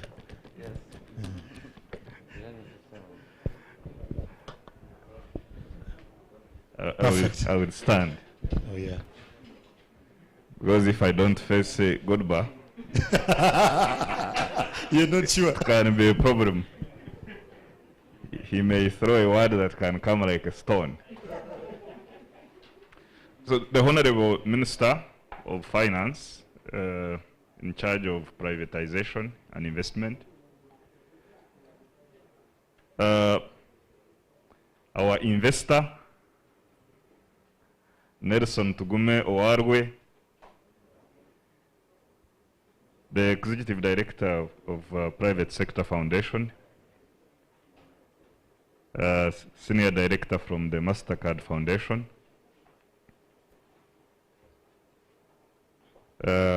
officials present in this room who are also investors or prospective investors, because we really want you to invest. And this issue of 50,000, I think the discussion will have to happen. I do agree with my brother from the Private Sector Foundation. But let me first of all say, Nelson, thank you so much. This has been driven by passion. And I want to agree with those people who have said, even when you meet Nelson somewhere, either in a tax park or anywhere, he is actually talking about coffee. And I've known Nelson Owarwe for so many years. So when he asked me, it's like I'm doing a city. And I was like, this city within a city. So I decided, I first, snitched a bit here when the minister came and saw what's going on here. And then he took me through this practical walking through the value chain. I speak about it and write about it in books, the good bars. For us, we walked through it. So for me it was, again, very, very fascinating. And to the point that the Director General made of this coffee culture, of experience, is what has made really coffee work. He mentioned Ethiopia, and they have managed to market their country around coffee, brought in investors, evacuate coffee with their planes and everything. The whole entire economy gravitates on this, some sort of mythology around coffee. For them, their American dream is the coffee. That mythology that drives investment and people to a country. And Uganda, we have so much. You know, we have a contestation with Ethiopia, Honorable Minister, on River Nile, on the source of River Nile. They say the source of the River Nile is in Ethiopia. We say the source of River Nile, so wherever we meet in international places with Ethiopians, there is always that contestation. But I think the other contestation should be on the origin of coffee. Yes. This Khalid story, this goat herder, you know, in the hills of Ethiopia, who they say discovered coffee. But I have also been reading the history of Uganda, that all these Robusta coffees that we are talking about are indigenous here. From the areas of Uganda, around Lake Victoria, but also in Chobari. Fontunga, that one is contested, I don't know.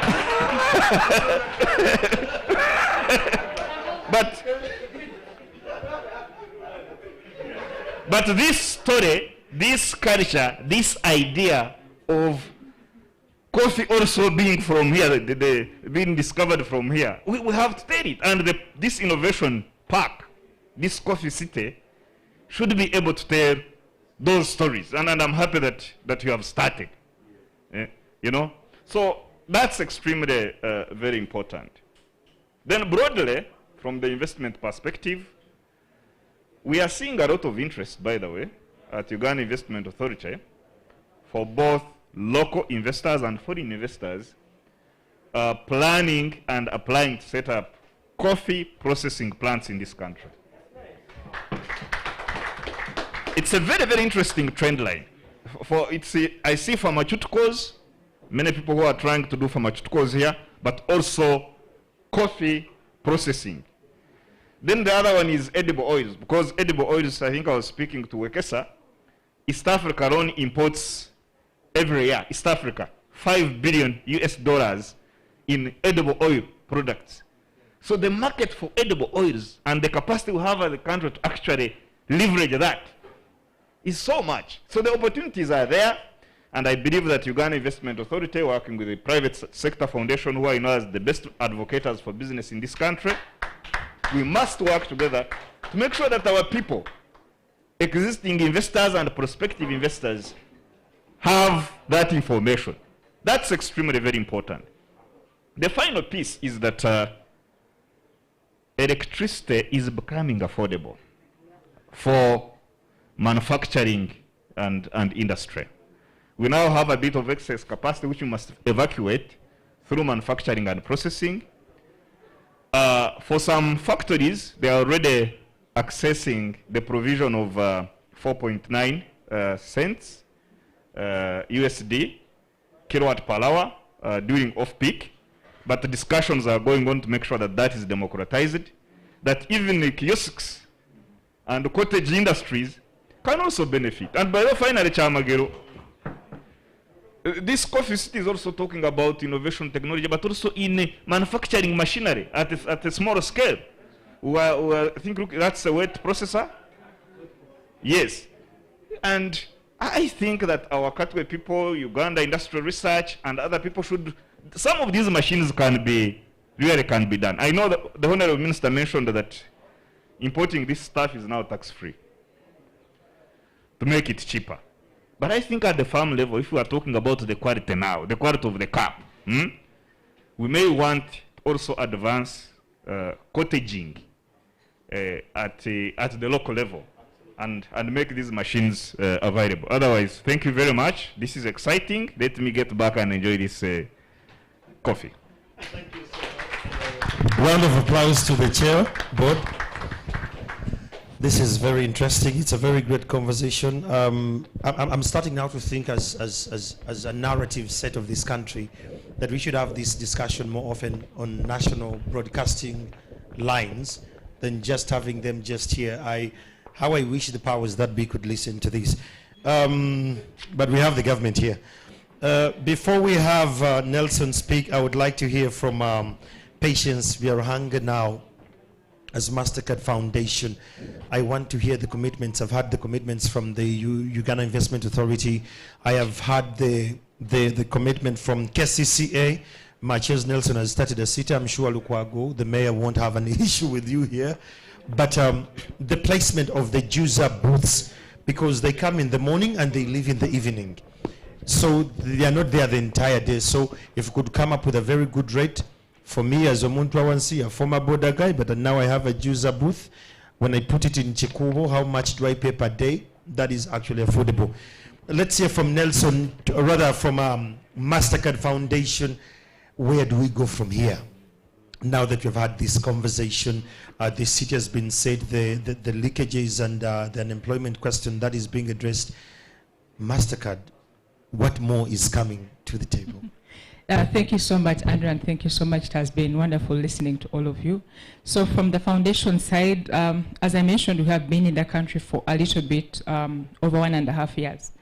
And since the beginning of the year, we have been going through a process of revisiting our strategy, mainly because when the pandemic broke out, we started questioning our approaches, just trying to understand if what we are doing and the approaches we are taking are still relevant in this new context.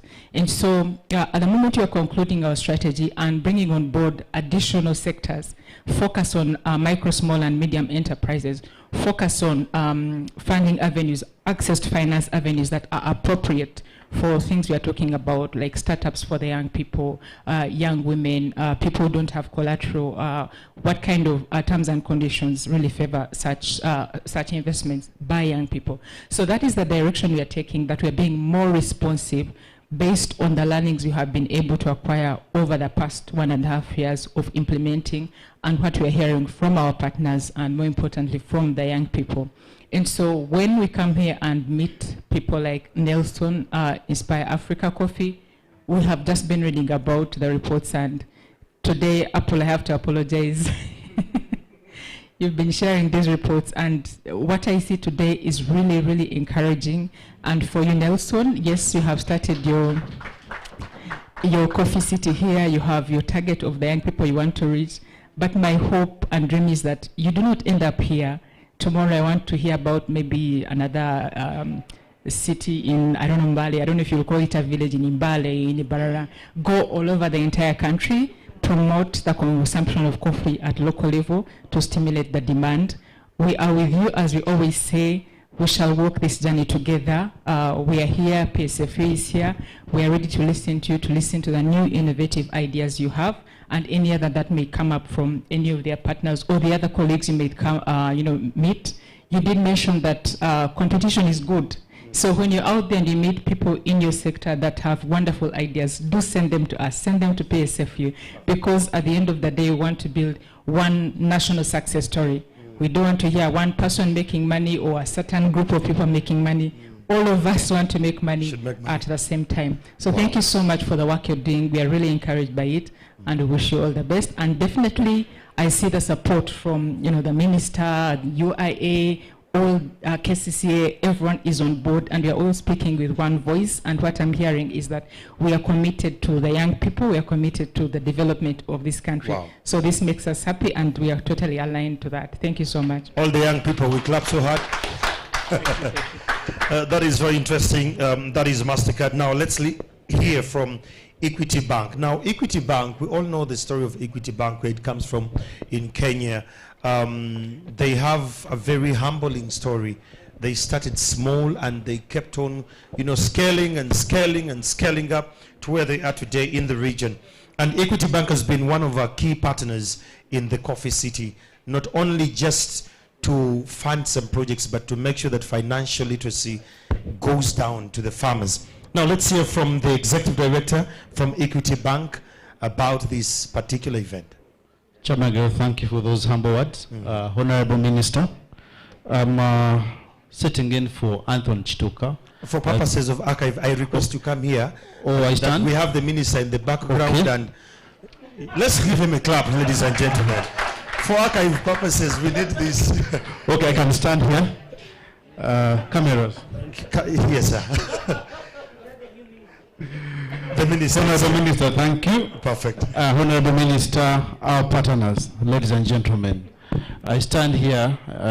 Anthony was unable to make it. He has another assignment. We are a stakeholder. We've seen this from the word go. We've supported Inspire Africa. And today we're talking about coffee. Nelson, we've moved miles. At one point, Nelson, I thought this will not happen. Remember, in my office. But I want to thank Private Sector Foundation, MasterCard. We are walking the talk. We are stakeholder that holds some money that were given to us by MasterCard and Private Sector Foundation to support this cause. And I want to confirm, Honorable Minister, things like this really speak that Equity is supporting. We support both new businesses and those businesses that have been there. But back to Young Africa Works, to date, we've so far created over 3,000 jobs, direct jobs to the youth.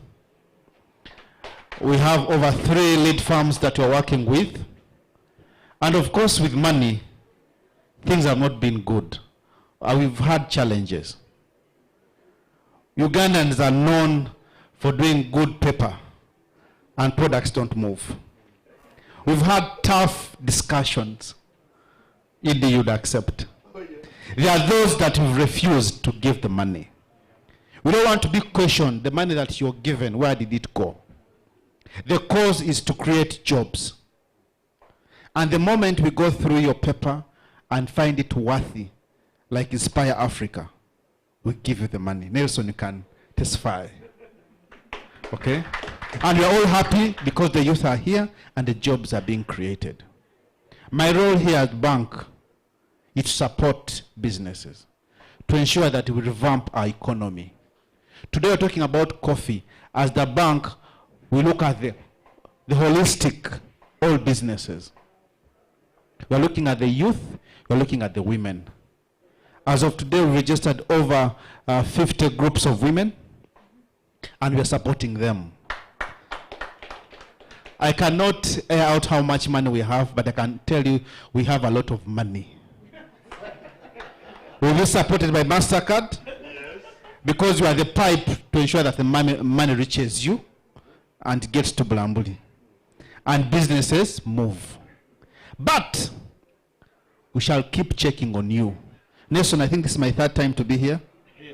To ensure that real money goes to the right cause. Like I've said, ladies and gentlemen, businessmen, lead farms, if you've been recommended, our role is to ensure that what you're going to do really speaks to it. Because at the end of the day, MasterCard will ask me for 100,000 jobs. PSFU will ask me for 100,000 jobs for the youth. And if the money has not gone to the right cause, then the bank will be in problems.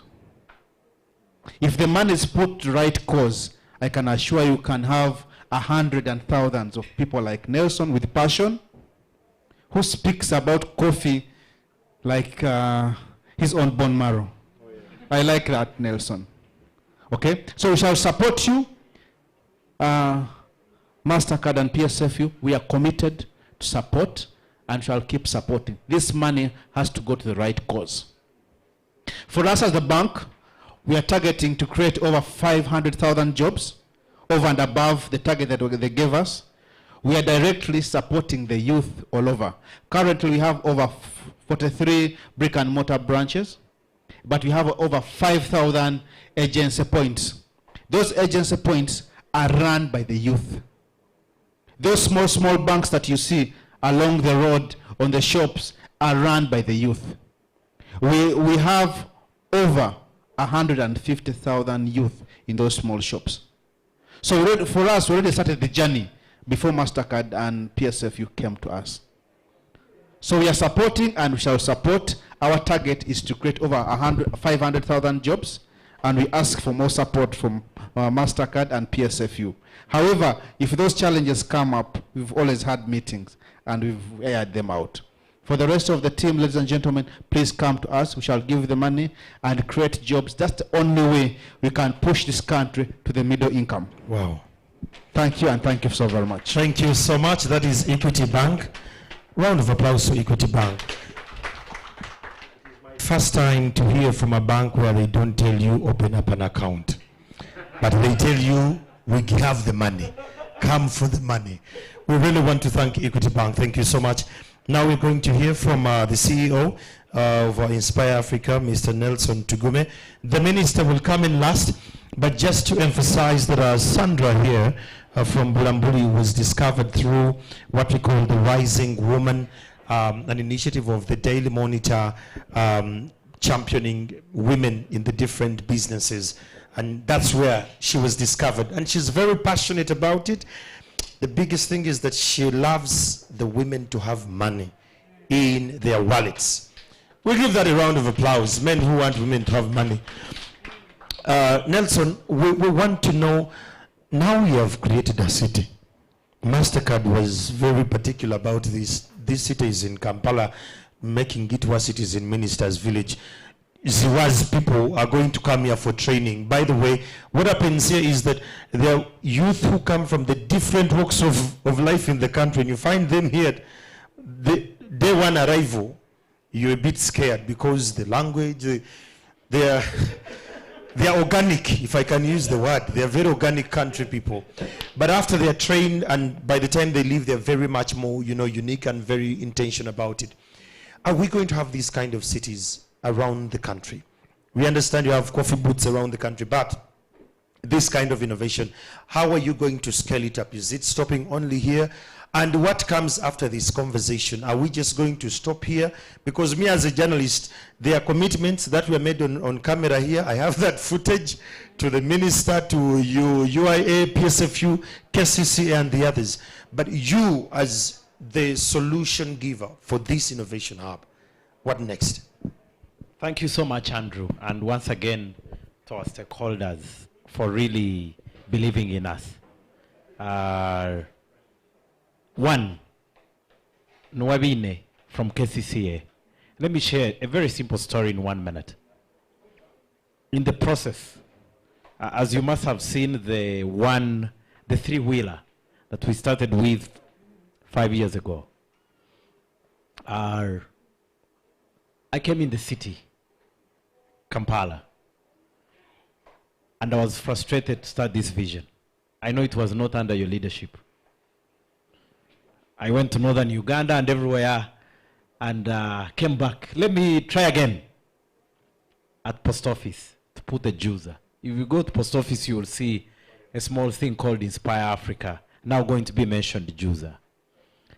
If you know what I went through to put that small juicer, I had to sit 37 councillors of city council and give 370,000 allowance, sitting allowance, to each one of them. And in my own thinking is that who investor is that to be patient with those processes? Which investor is that? So I'm just bringing to you Nwabine to understand that there is no investor who can be patient. You are trying to do innovations, to create jobs, to collect taxes for the country, to someone, somewhere, looks at it. The councillors, I would listen to them. Chune chintu chiri mu sente. Nelson tumujeko million rukaga. My God? Million rukaga. How much at post office do you make to... I'm just using this example not for Nwabine, but for people in the public sector, like we say, private-led economy. We leave it out of the policy of good bar to actualize it. We are not bad people in the private sector. We are not. We just simply can do our part, and we need that enabling environment. So Nwabine, I'm happy to hear you stand and say, KCC, and now we are going to go with you. I hope I will not go again into making your political wing. Friends, we have to go to a level of getting an investment license in 1 day.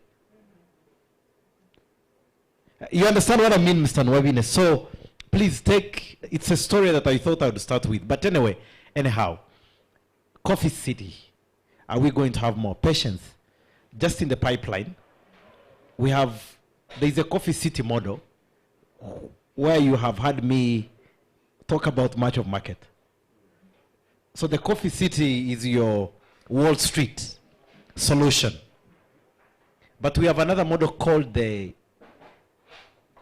Coffee Republic. The Coffee Republic, later on you will be invited. Its headquarters is in Tungamo. And I want to withdraw, Andrew, the word of Gambaniwe is not from Tungamo. Please. Please. We are liberal people. We are not corrupt people.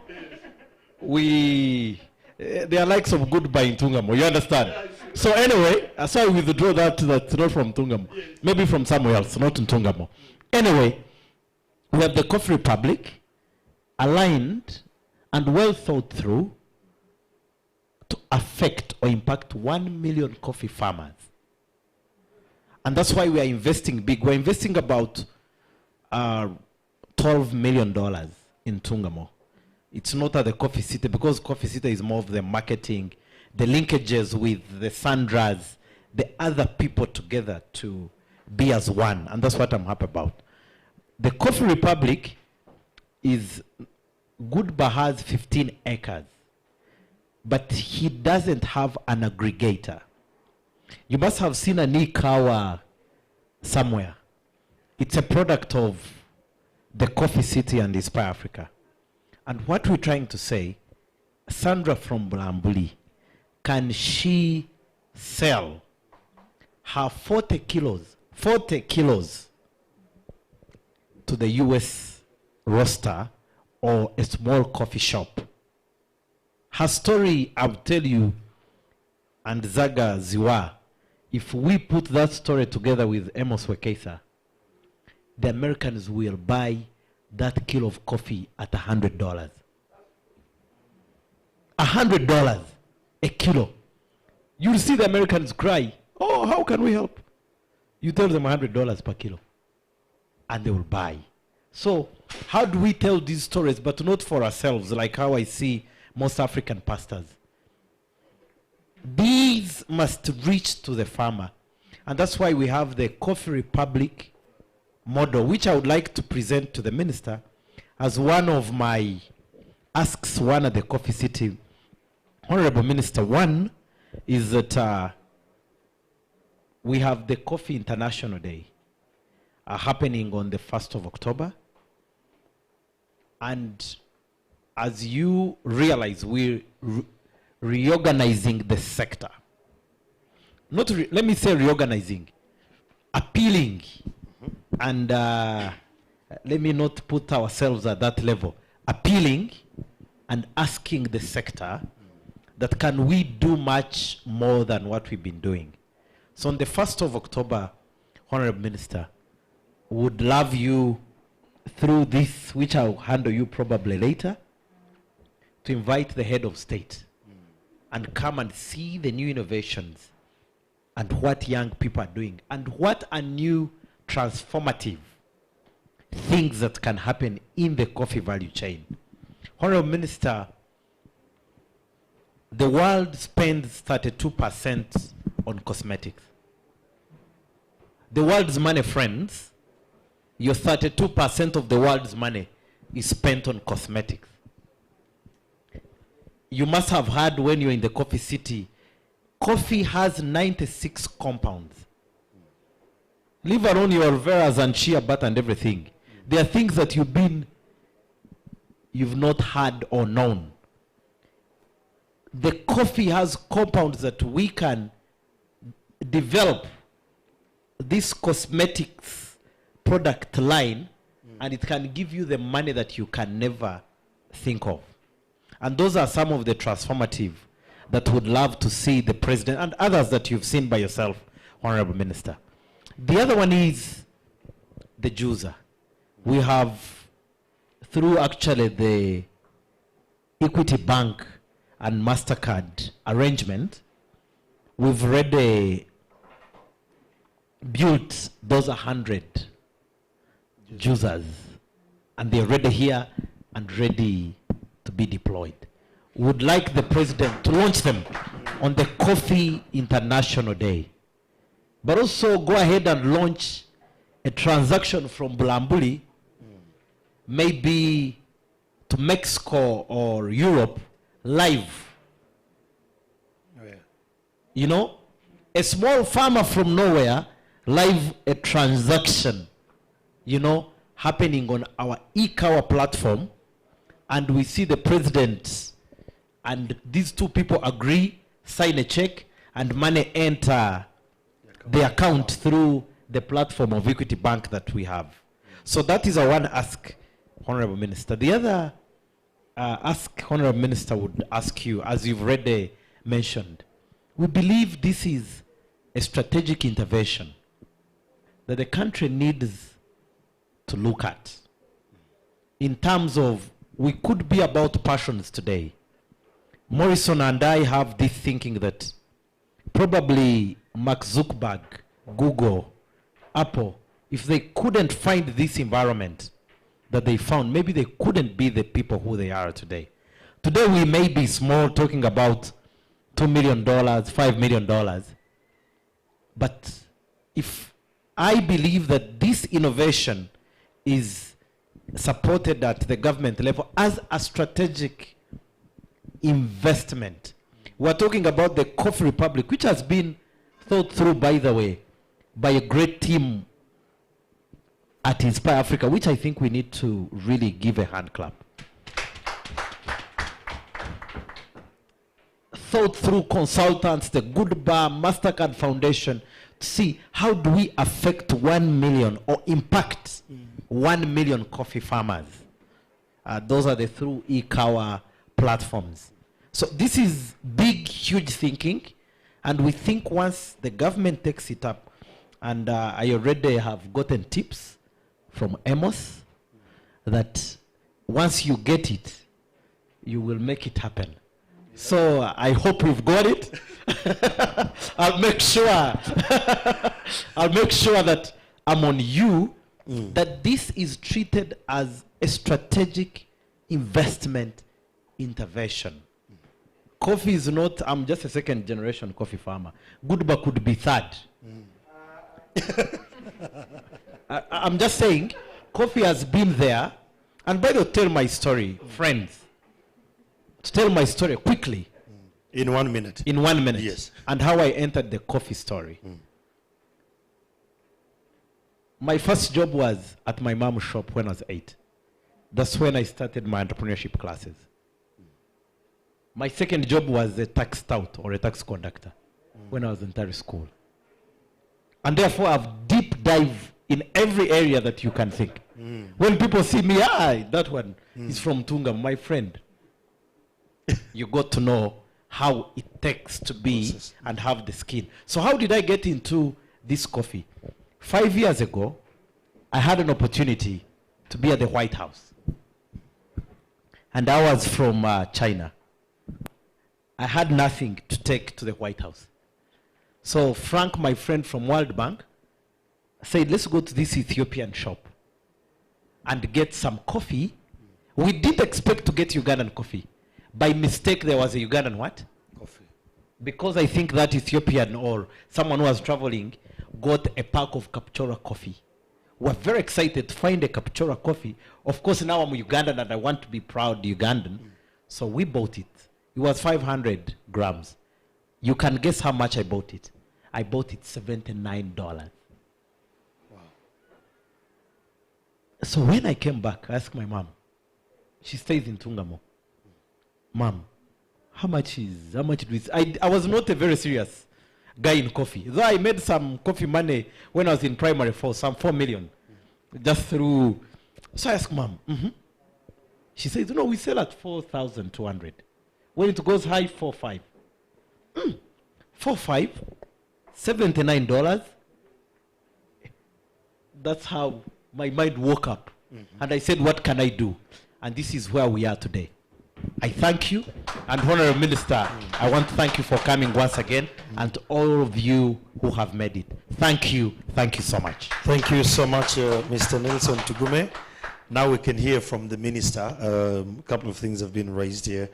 I really want to thank our partners, Equity Bank, PSFU, MasterCard, Uganda, the Uganda Investment Bank, Authority. I want to thank you so much, Equity Bank. And above all, I want to thank Honorable Aniti. Thanks for believing in the youth. Thanks for believing in these narratives. Thanks for creating time.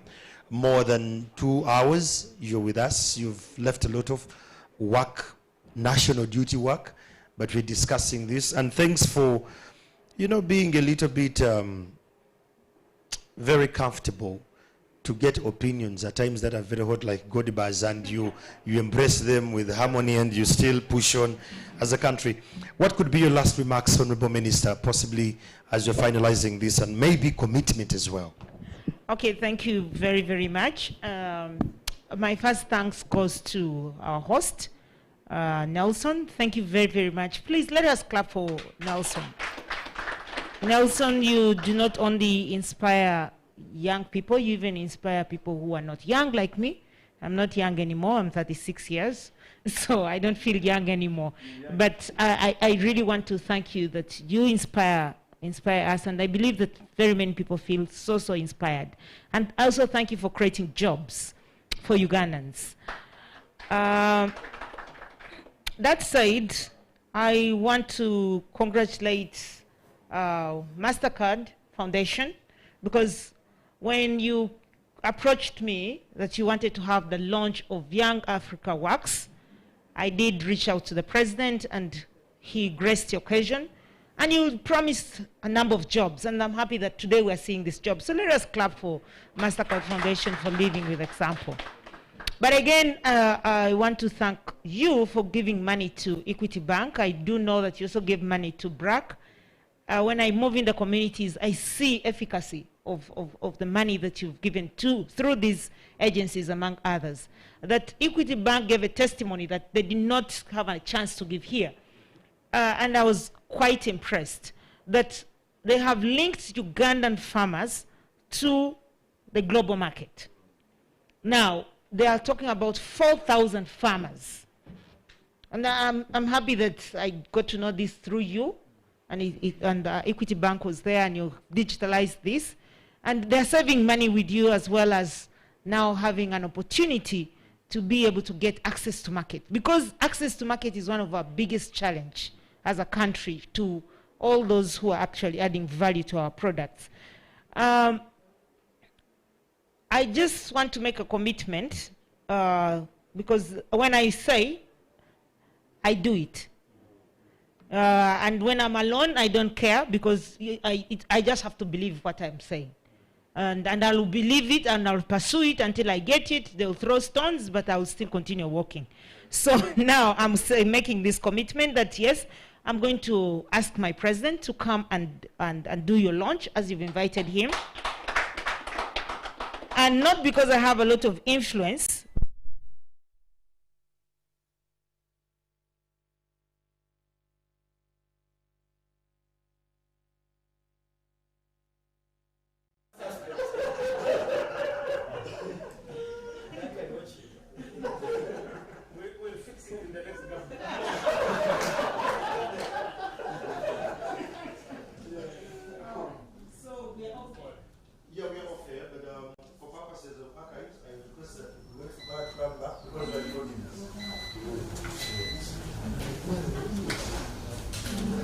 Ladies and gentlemen, we are finalizing soon. This is our last remark, and thereafter we'll have the Uganda Investment Authority that will hand over the investment license to Mr. Nelson Tugumi. He got it in one day, but for official purposes of the coffee city, you'll hand it over to the minister, and then you'll hand it over to Nelson. Thereafter we'll have a group photo of all the key stakeholders, and then we'll have some bites. Given that it's a Wednesday and we are in Minister's Village with the minister, sure, curfew won't work on us.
The way we are 60.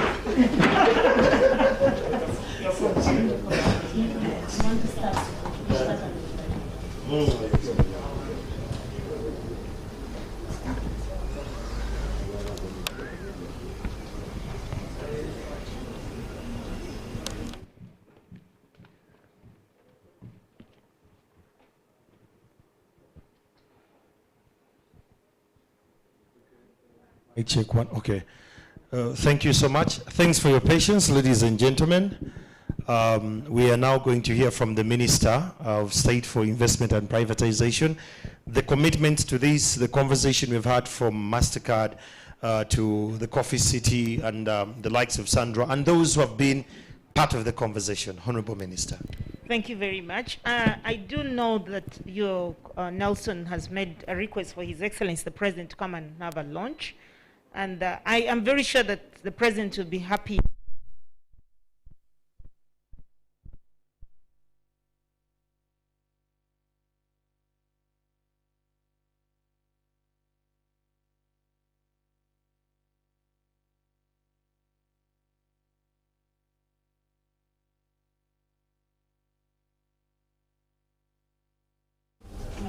So anyway, the point that I was trying to make, I think you like the 90. No, we are not. We're not. Yes. So the point that I was trying to make, like, just for the audience here, is that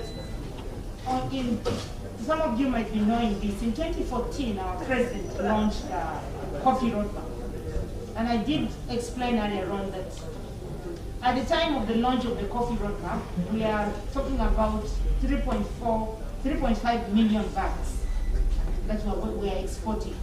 But now our exports of coffee has gone to 6 million, close to 7 million, 6 point something going to 7 million bags. So he will be very keen. I am happy that the Private Sector Foundation, MasterCard, Equity, and for me, most importantly, young people like Nelson have been the lead and walking the talk and encouraging more young people to appreciate coffee growing and the value that we get out of coffee. I just read from your wall there that this mood is sponsored by coffee. And if the mood is this jovial, really this is something that we have to promote because there is dividends, clear dividends, because it is talking about money. Oftentimes we sit on round tables like this, but what are we talking? We are talking politics. who is going to be the next president, who is going to be the next MP. We're talking politics, but this is talking about money, getting people to the money economy. So I just want to say that, yes, I commit to talking to His Excellency and inviting him on your behalf to come and do that launch. But there's some statistics that I thought I should mention, and this would be very good on record. Because for us as government, it is by statistics, and we do have these things. Sometimes the disadvantage we have is that we do not have amplifiers, very good amplifiers like the people in opposition or civil society will have to amplify our achievements. So that's why it is little known. And since I am a trained journalist, I want to use my mother's school fees to amplify on behalf of my government that we have in the past we grow coffee in the country in 88 districts, and through OWC, government invested 172 million planting seedlings were made in between 2017 and 2018. So the current performance of coffee industry by region, in the central region we're talking about 67,000, now that we don't have the record, but just for the record here, 67,494, 777. In Eastern alone, where she comes from, we're talking about 32,086, 750. In Northern Uganda, the uptake is a bit low. We're talking about 4,146, 629. In Western Uganda, it's second to Central. We're talking about 44,108. And these statistics are very good for you who is in coffee, so that we will know where we should invest more. If you want to start your next city, which MasterCard has been advocating for you, that you should start the coffee cities. You know where to start your coffee cities. It is Western Uganda, I just read the statistics, we're talking about 4,108, 823, and Southwestern, we're talking about 24,924, 45, 407. So for me, this is of interest to you, because then you will know where you should set your next cities, because you want to set it where coffee is largely grown, and then you support the farmers more. The other thing that as government that we do, which would be probably my final point, is the market, access to market. I am very, very happy that already the local farmers have been linked to the national market. But the national market, or the people who do the coffee business at the national level, need external business market. And these external markets we're talking about, as government, we've negotiated our markets, and we know that our president champions that. He leads in negotiating markets, foreign markets. That's why you see us building roads to connecting Uganda to DRC. We're not doing it because we want to do it, but because we are targeting the 80 million population. And we believe that if we have access road, those who are in business will appreciate this more, that then you'll be able to trade very effectively. So globally, government is targeting Europe, and we have, right now, as I speak, we talk about 60% of our coffee, we sell it in Europe. In Africa, 18%, Asia, 14%, and North America, 7%. So as government, we want to ensure that we negotiate for you more markets for the farmers, and I am very happy that you said even your farmers are linked to this program, because then they get to know that they are going to be supported more. I earlier on spoke lightly about the point that Godba raised, the one of the coffee seedlings, only getting 2 million when he wanted 5 million seedlings. Really, this is a very, very serious point. And I pledge Godba that I'm going to, this is not because Ngambanogu, because I am here and I really felt so touched. Because UDC's reports are so glaring, are so true to be true, are really positive, that now if I hear such a testimony, I just can't leave it like that. I want to take this up, and I'm going to speak to the authorities in UDC that so that more Ugandans don't get victims, because Ugandans want to grow coffee and now they don't have access to the seedlings. And we do know that through operation, by the way, Operation Wealth Creation is just a vehicle to do the distribution. They don't even buy. It is UDC that does the procurement. So for me, this is a very key point. But most importantly, to that farmer who raised her seedlings and she had to take 2 years, you discourage the farmers. And therefore, we will not achieve the target of 20 million bags if we continue like that and we just say, oh, Godby is talking because she sometimes roots for opposition. No, I take this point serious, and Godby pledge to talk to UDC, and we get results. And we resolve, because using you as a litmus test will solve a problem for Ugandans. True. I thank you very, very much, finally, for inviting me. And on a very personal note, I want to thank our moderator. I watch NTV very passionately. And I love one thing about you that you always say, COVID is real, wear your mask. And I want to commend you for that, because that is our voice as government. True. That people should wear masks, we must save lives. I thank you that you say that every time you're anchoring. So thank you for moderating. I thank everyone for being patient and listening to us. It's been very long, but I really feel... For purposes of audibility, that's why it took off. I also did not know that Simon is actually here, the one who protects and promotes Covidex. Thank you very much. Thank you so much, Honorable Minister. Now, allow me, if I could get the investment license. I'm going to request the ED from Investment Authority and the chair board, plus the Minister of Investment. I think we're going to be down here that they hand over the investment license to they're going to be down here for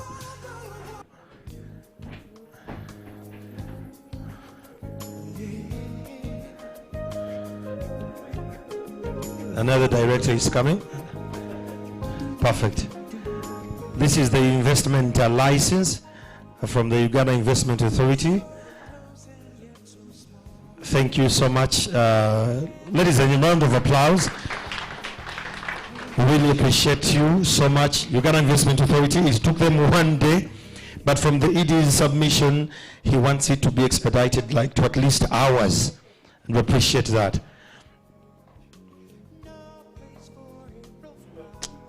It's grateful that Godby is taking this video. Thank you so much. Then let me request the other stakeholders to join in for a group photo. Let me request a PSFU to join. Sandra, please come down. MasterCard, please. Ziwa, Zaga, please join. MasterCard Foundation.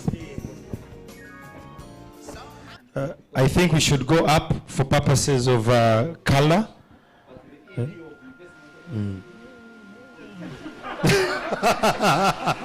This is why you're going to come down. Please come down. The AD of Investment Authority won't fit up, so we are going to be very perfect. Aha. Where is KCCA? Okay. KCCA, just wait, KCCA. All stakeholders. Okay. Aha. Perfect.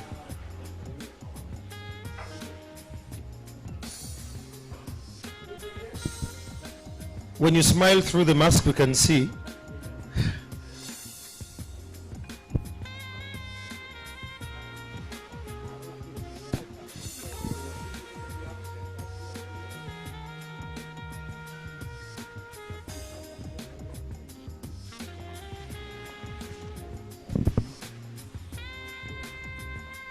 Thank you so much, ladies and gentlemen. Before you leave, we have some bites. But again, before you leave, there are some gift hampers that are going to be given to our key partners here. MasterCard Foundation. The gift hampers are here. These ones are coming from the Coffee City. First, we want to thank the Honorable Minister Minister Evelyn Anite. This is from the Coffee City. These are part of the value addition that are coming through, the shrubs and all. We have started with the Honorable Minister. We have started the Honorable Minister.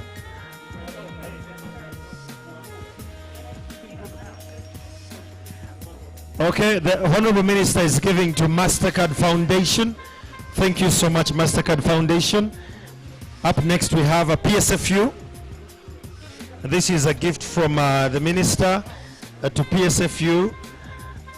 For archive purposes, the Minister will hand it over. Thank you so much. Then when we have Uganda Investment Authority, the ED, and the Chairman are going to receive a gift from the Minister.